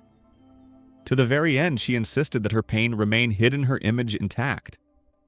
Centuries later, this private suffering invites sympathy. It reminds us that behind the myth was a human being enduring aches and illnesses familiar to all. But it also invites admiration. For Elizabeth bore her pain not with indulgence but with discipline, transforming suffering into silence, silence into strength. Her refusal to reveal weakness was not cruelty to herself alone. It was protection of the crown of her people, of the fragile illusion that preserved her reign. And so her pain, though real, became invisible. History remembers the queen, not the patient. The gowns, not the fevers. The perfume, not the toothache. The myth survived while the woman's suffering remained hidden, sealed behind curtains and silence. In that concealment lay both tragedy and triumph. Tragedy because it denied her comfort, rest, and the chance to be seen as human. Triumph because it allowed her to reign unchallenged, to preserve her power, to be remembered as eternal. Pain shaped her life, but it never defined her reign. Elizabeth's court was never short of physicians. Learned men in ruffled collars carried leather satchels filled with vials, powders, and bundles of herbs. They spoke with confidence, their words heavy with Latin and theories of humors. Yet behind their authority lay little understanding. Bacteria and viruses were unknown microscopes not yet invented. What these physicians offered was not healing, but ritual feudal remedies that soothed more in appearance than in effect. When Elizabeth suffered a pounding headache, her physicians prescribed oils to rub upon her temples, or fumigations of rosemary smoke wafted across her chamber. If her gums throbbed from rotting teeth, they offered powders of crushed herbs cloves to bite down upon, or tinctures laced with wine. For fever, they mixed cordials sweetened with sugar and spiced with cinnamon. Each remedy carried the language of cure, but most did little beyond dulling the senses or masking the pain with fragrance. The theory guiding these treatments was ancient. Illness, they believed, came from an imbalance of the four humors: blood phlegm, yellow bile, and black bile. A fever might be treated by bleeding a swelling, by purging a cough, by induced vomiting. Physicians carried lancets and bowls ready to let blood flow in hopes of restoring balance. Sometimes Elizabeth submitted, though her attendants noted the weakness that followed. More often she resisted, preferring scented cloths and herbal poultices to the harsher rituals of bleeding. Yet even in their futility, these physicians served a purpose. Their presence reassured the court. To see a queen, tended by learned men surrounded by vials of powders and oils, was to believe she was cared for. The appearance of medicine mattered more than its results. Courtiers bowed and whispered of her resilience, never of the clove oil pressed to her gums or the opiates mixed into her wine. Silence preserved the illusion. Elizabeth herself seemed to understand this balance. She demanded remedies, but she also demanded discretion. Her physician might prescribe a rose vinegar rinse or a musk-scented salve, but he knew better than to describe her suffering openly. His role was not only to tend her, but to protect her legend. If he failed in discretion, he risked banishment. Thus, her illnesses were never named, her symptoms never discussed. She was thoughtful, never tired, contemplative, never ill. At times, the remedies bordered on the absurd. Physicians advised her to carry sachets of dried herbs to ward off foul air, the supposed source of disease. They suggested holding oranges studded with cloves to the nose or wearing gloves soaked in vinegar. These talismans offered comfort, though not cure. Elizabeth embraced them, clinging to the belief that fragrance could protect her body as surely as armor protected a soldier. And in a way, it did, at least against fear. Opium was another tool mixed into wines or cordials to dull pain. It brought brief relief, but also fogged her thoughts and left her restless at night. Still, she accepted it, for the alternative was agony. Attendants whispered of her nights spent half dreaming, half waking, murmuring through fevers. Physicians prescribed, more confident in their own ignorance. The cycle continued, pain dulled, never healed. Even the treatments that harmed her were presented as progress. The mercury in her rouge, the lead in her powders, the vinegar rinses that irritated her skin, all were praised as refinements. The queen glowed, and that was enough. No one dared suggest that her beauty was poisoning her, that her remedies were slowly weakening her body. The illusion was too valuable, the truth too dangerous. Foreign visitors sometimes marveled at her physician's confidence. Ambassadors described men bustling at her side, presenting vials and powders with grave ceremony. They noted the scents of herbs and incense drifting from her chambers. Yet they rarely questioned the effectiveness. To see the queen tended was to believe she was protected. The futility of the remedies was hidden beneath layers of ritual and fragrance. For Elizabeth's attendants, the physicians were both comfort and frustration. They offered structure instructions, routines to follow, but they also failed to relieve the queen's deeper sufferings. When her toothaches grew unbearable, it was not the physicians who soothed her, but the simple clove pressed between her teeth. When fever consumed her, it was not their potions, but the cool cloth of a maid that eased her skin. Yet the physicians remained symbols of care more than agents of cure. The queen herself bore this paradox with discipline. She accepted what remedies were offered, endured what rituals were prescribed, and maintained her dignity through it all.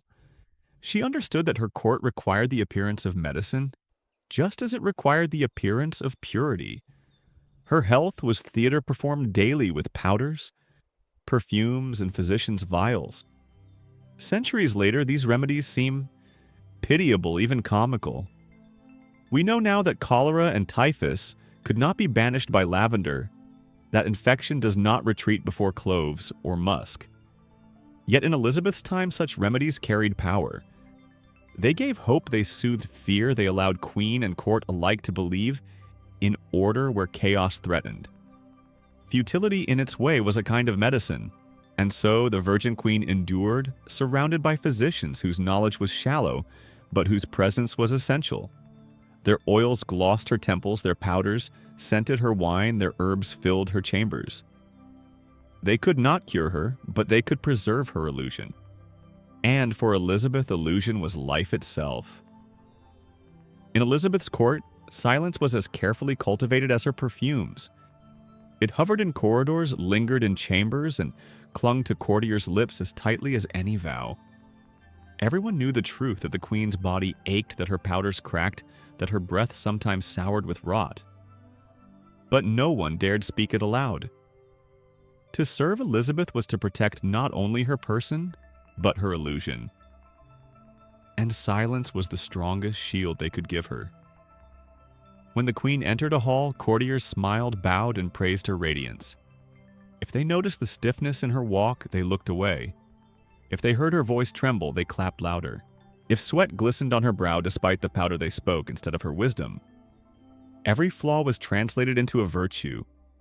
Fatigue became thoughtfulness. Illness became contemplation.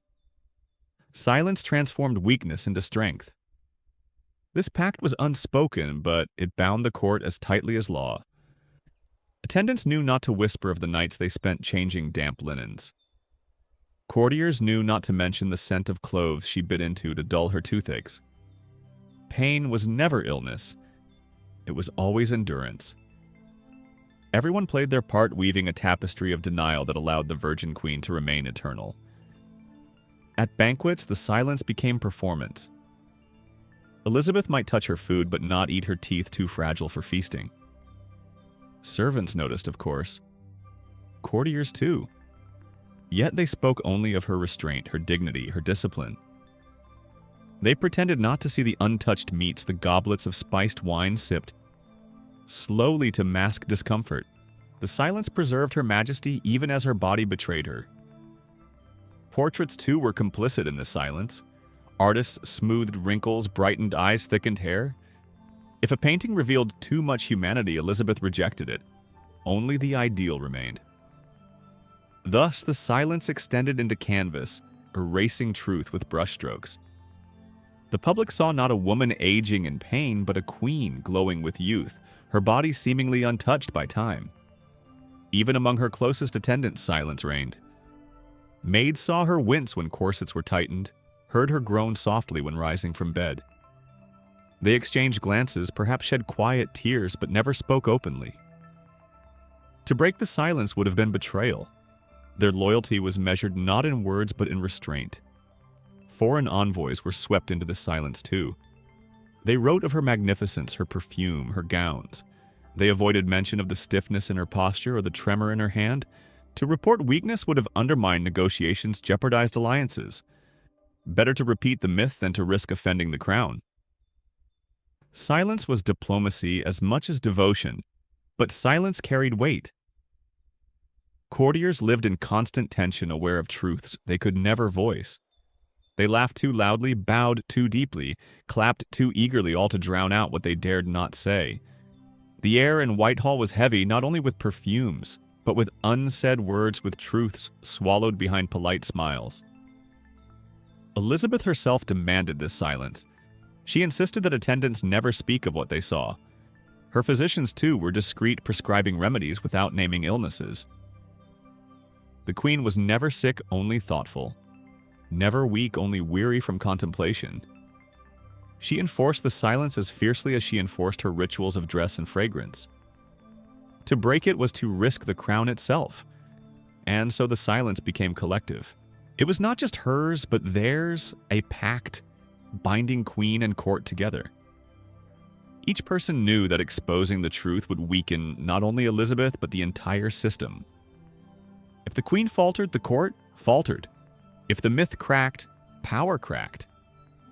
Their silence was self-preservation as much as loyalty. There was tragedy in this pact. Elizabeth, surrounded by people, was nonetheless alone. No one dared speak to her honestly of her suffering. No one dared acknowledge her pain. She bore it in silence because they demanded she do so just as much as she demanded their silence in return. Together, queen and court built a cage of denial, gilded and perfumed, but a cage all the same. Yet there was triumph too. The silence worked. It allowed Elizabeth to remain radiant in the eyes of her people, to project strength to foreign powers, to reign without challenge. The truth of her body was hidden so effectively that history itself often forgets it, remembering only the icon she became. Centuries later, we can still feel that silence. It echoes in the absence of honest records, in the idealized portraits, in the reverent letters of ambassadors. It speaks louder than words, reminding us that power often rests not on truth, but on what is left unsaid. Elizabeth's court shared this silence willingly, dutifully, fearfully. They clung to it as tightly as they clung to their perfumes. And in doing so, they preserved the myth of the Virgin Queen, immaculate and eternal, even as the woman beneath grew weary. For Elizabeth, ruling was never only about politics or armies. It was about performance. Every day of her reign was staged, each gesture rehearsed, each detail choreographed. From the moment her attendants entered her chamber to prepare her body until the last candle was snuffed at night, her life unfolded as a theater of power. And like all theater, it demanded more than energy. It demanded endurance, discipline, and the relentless concealment of fatigue. Her mornings were ceremonies of transformation hours spent beneath powders and perfumes, corsets and gowns. By the time she emerged, Elizabeth was no longer merely a woman. She was the virgin queen, porcelain-faced, radiant, untouchable. Courtiers saw only the finished act, never the exhaustion that preceded it. But for Elizabeth, the performance had already begun before a single word was spoken. The burden lay not just in preparation, but in maintenance. Every gesture at court, every wave, every smile, every pause was part of the role. She had to glide across rooms even when her joints ached, laugh softly even when her jaw throbbed, hold her head high even when dizziness clouded her sight. To stumble, to falter, to reveal weakness would have been to risk the illusion. So she bore the weight, silently carrying herself, as though the layers of silk and pearls were light as air, though in truth they pressed heavily upon her body. Even small details became performances. To lift a goblet, she had to ensure her hand did not tremble. To sit upon her throne, she had to conceal the strain in her spine. To speak, she had to steady her voice, hiding the quiver that sometimes betrayed pain. Courtiers applauded her composure, never realizing or pretending not to realize the effort it cost. Every movement was rehearsed, every silence filled with meaning, every sigh disguised as dignity. Banquets tested her endurance. Long hours of feasting, conversation, and display pressed against her failing strength. She ate sparingly, her teeth too painful for hearty meals, yet she performed enjoyment, raising her goblet with practiced grace, smiling as though nothing troubled her. Music played, courtiers laughed, candles flickered. But for Elizabeth, each banquet was another act in the play, another evening spent concealing fatigue behind layers of ritual. Even her rest was theatrical. Retreating to her chambers, she did not collapse into privacy. Curtains closed. Attendants hushed, but rituals continued. Rosewater was sprinkled on linens, herbs burned in bowls, perfumes refreshed upon gloves. Even in pain, she remained the queen, never simply a woman seeking comfort. Sleep, when it came, was shallow, broken by toothache and fever. Yet when dawn returned, she rose again, ready to step once more into the role. This endless performance took its toll. The weight of gowns bruised her ribs, corsets pressed against her lungs, wigs strained her neck. Powders clogged her pores, rouges poisoned her blood. Pain became constant, but so too did the demand for composure. The performance did not pause for illness, for age, for exhaustion. It demanded everything every day until the woman beneath was nearly erased. And yet Elizabeth accepted this burden with determination. She understood that her power depended upon it. As a woman ruling alone, she could not afford to appear ordinary. To reveal her body's frailty was to risk her throne. So she chose to perform endlessly, sacrificing comfort for image health, for authority, humanity, for myth. Her endurance became part of her legend, not the endurance of battles or voyages, but the endurance of silence, of ritual, of the daily act of appearing perfect. Her courtiers became her audience, complicit in the performance. They laughed louder when her voice cracked, bowed lower when her step faltered, praised her radiance when her powders cracked. They knew their role to support the illusion, to pretend the performance was effortless. In this way, the entire court became a stage, every noble and servant an actor in the play of Elizabeth's reign. Centuries later, historians see both tragedy and brilliance in this burden. Tragedy because it consumed her, denying her the relief of being simply human. Brilliance because it preserved her rule, allowing her to project strength long after her body had begun to fail. The performance was exhausting, but it was effective. It held her court together, impressed foreign envoys, and cemented her place in history. The burden of endless performance defined her reign. She was queen not only in name, but in presence, in appearance, in every powdered gesture and perfumed step.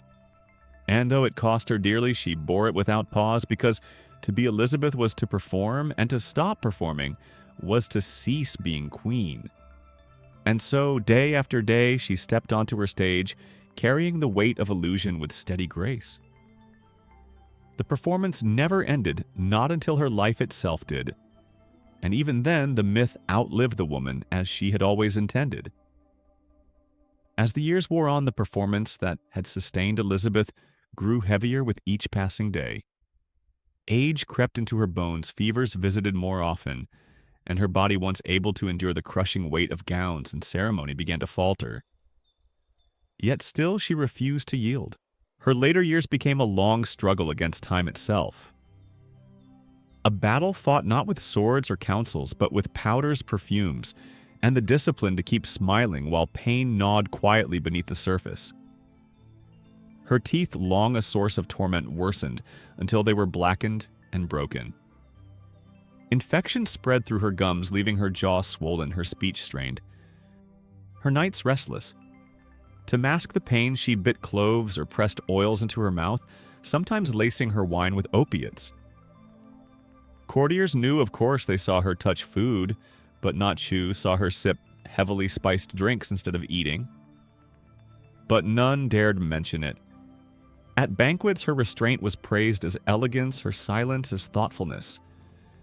The truth was concealed behind the polite veil of silence that had long protected her image. Her body, too, bore the marks of decline. The joints that once carried her with regal grace stiffened and ached. Rising from her chair became an effort, walking across her chamber a slow shuffle. Yet in public she remained upright. Corsets were tightened. Padding added to gowns, attendants supported her, subtly ensuring she glided rather than staggered. Courtiers bowed more deeply, partly in reverence, partly to avoid meeting her weary eyes too closely. Fevers struck with unwelcome regularity. At night she sweated through linens, attendants changing sheets and sprinkling rosewater to mask the odor of illness. Curtains were drawn. Herbs burned, whispers spread through the palace. The queen is resting. The queen is thoughtful, the queen is simply tired. In truth, she lay writhing, her body weakened by age, her strength sapped by infection. Yet when morning came, she emerged powdered, perfumed, dressed in satin, her face once again the virgin queen. The gap between the woman and the myth grew ever wider. Privately, she was a patient, aching, weary, clinging to clove oil and opiates. Publicly, she was eternal. Her face bright with rouge, her gowns radiant in candlelight. The effort to maintain this illusion consumed her energy, leaving little room for rest or ease. Yet she persisted, for to falter was to invite doubt, and doubt was more dangerous than pain. Her physicians continued their futile rituals. They rubbed oils into her temples, prescribed powders for her wine, burned herbs in her chambers. They spoke in confident tones of humors and balances, though they knew their remedies offered little real cure. Their role was not to heal, but to reassure, to maintain the structure of care, even when the care itself failed. Elizabeth endured their treatments with the same patience she gave her attendants, knowing that the appearance of medicine was as vital as the medicine itself. Even portraits continued to lie. Artists smoothed wrinkles, brightened eyes, painted hair thicker than it was. The queen herself insisted on such edits, rejecting any likeness that revealed too much humanity. In paint, she remained radiant, untouched by age, a figure of purity and strength. In life, she grew frail, her energy dwindling, her body aching with every step. The gap between reality and image became a chasm, yet she insisted it be maintained. Her courtiers played their part in this final act. They bowed lower, laughed louder, clapped harder, drowning out the whispers of decline. They pretended not to see the tremor in her hands, or the pallor beneath her powder. Their silence was loyalty, their complicity the glue that held the illusion together. They understood that the myth of Elizabeth mattered more than the truth of her body. And yet behind closed doors the truth could not be entirely hidden.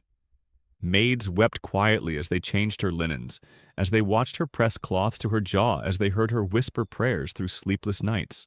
They bore witness to the suffering the world was never allowed to see.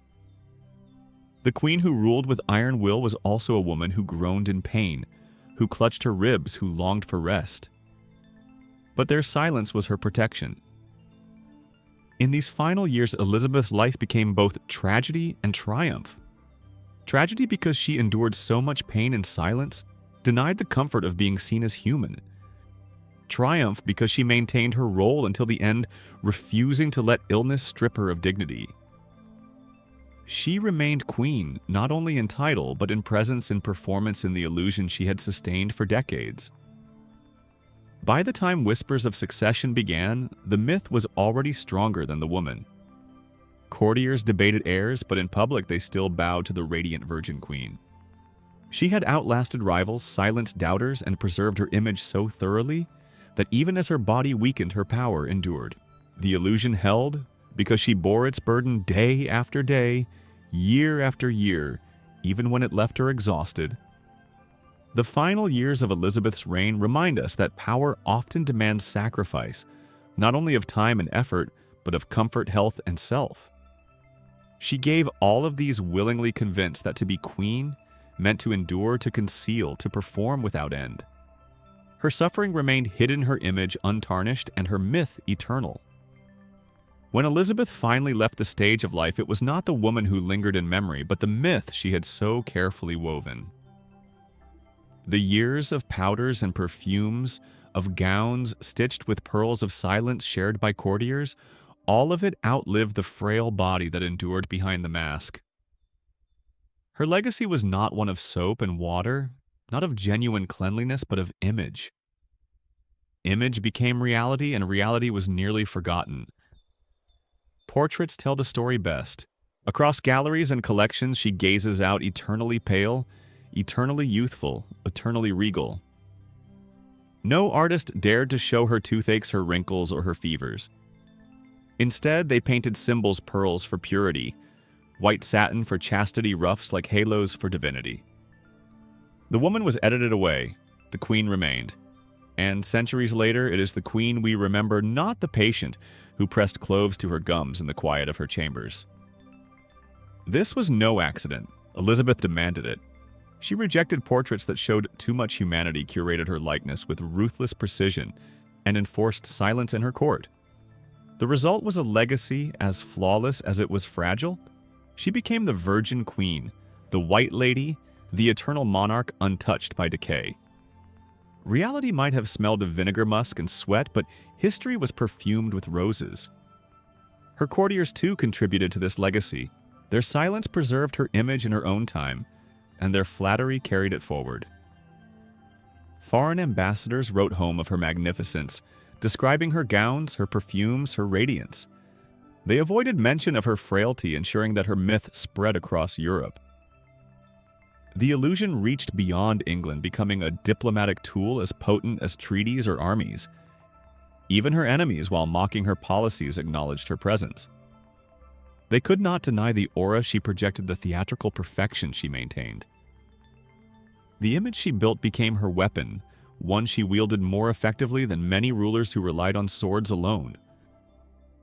In this sense, the myth was not deception, but strategy, a deliberate construction that preserved her power and her throne. Yet beneath the admiration lies tragedy. The woman herself was consumed by the performance. Her body suffered from the lead in her powders, the mercury in her rouge, the endless burden of gowns and corsets. She endured pain in silence, denied rest, denied comfort, denied the freedom to appear human. In preserving the myth, she sacrificed herself. History remembers the queen, but it does not feel the weight she carried daily, the exhaustion of endless performance. The irony of her legacy is sharp. Modern audiences often laugh at her hygiene, at the perfumes, masking sewage at the wigs never washed. She has become a curiosity, a figure in jokes about history's filth. And yet beneath the laughter lies fascination. We are drawn not to her cleanliness, but to her discipline, her refusal to falter, her ability to transform fragility into power. The myth still captivates centuries after the powders have turned to dust. Perhaps this is the truest legacy of Elizabeth's image. It reveals how power is built, not only on actions, but on appearances. She taught her court that to smell fragrant was to seem pure, that to wear white was to appear divine, that to remain silent about flaws was to preserve strength. These lessons, though rooted in illusion, held her reign together. They remind us that history is often written not by deeds alone, but by the stories leaders tell about themselves, and by how faithfully others repeat those stories. Compared to her contemporaries, Elizabeth's mastery of image stands out. Other monarchs ruled through marriage alliances, wars, or brute force. Elizabeth ruled through myth. She outlasted rivals, not by denying her humanity entirely, but by hiding it so carefully that no one dared acknowledge it. Her legend became stronger than her body, and in that strength lay the endurance of her reign. Today, when we think of her, we see the pale face, the crimson lips, the towering ruff. We do not see the swollen gums, the sleepless nights, the trembling hands. That is the triumph of her performance. The real Elizabeth has faded, but the image she curated remains intact, shimmering across centuries. She is remembered as immaculate, untouchable, eternal. The cost is forgotten as she perhaps intended. Her legacy is thus twofold. To history, she is the Virgin Queen, radiant and powerful. To truth, she was a woman who endured immense suffering to preserve that radiance. The tension between these two realities defines her memory. She proved that image can outlast reality, that myth can triumph over flesh. But she also proved that such triumph demands sacrifice of comfort, health, and humanity. In the end, what lingered was not Elizabeth's body, but her scent, her glow, her aura. The illusion became the truth because it was the truth her court and her people needed. They did not want a queen who aged, who sweated, who faltered.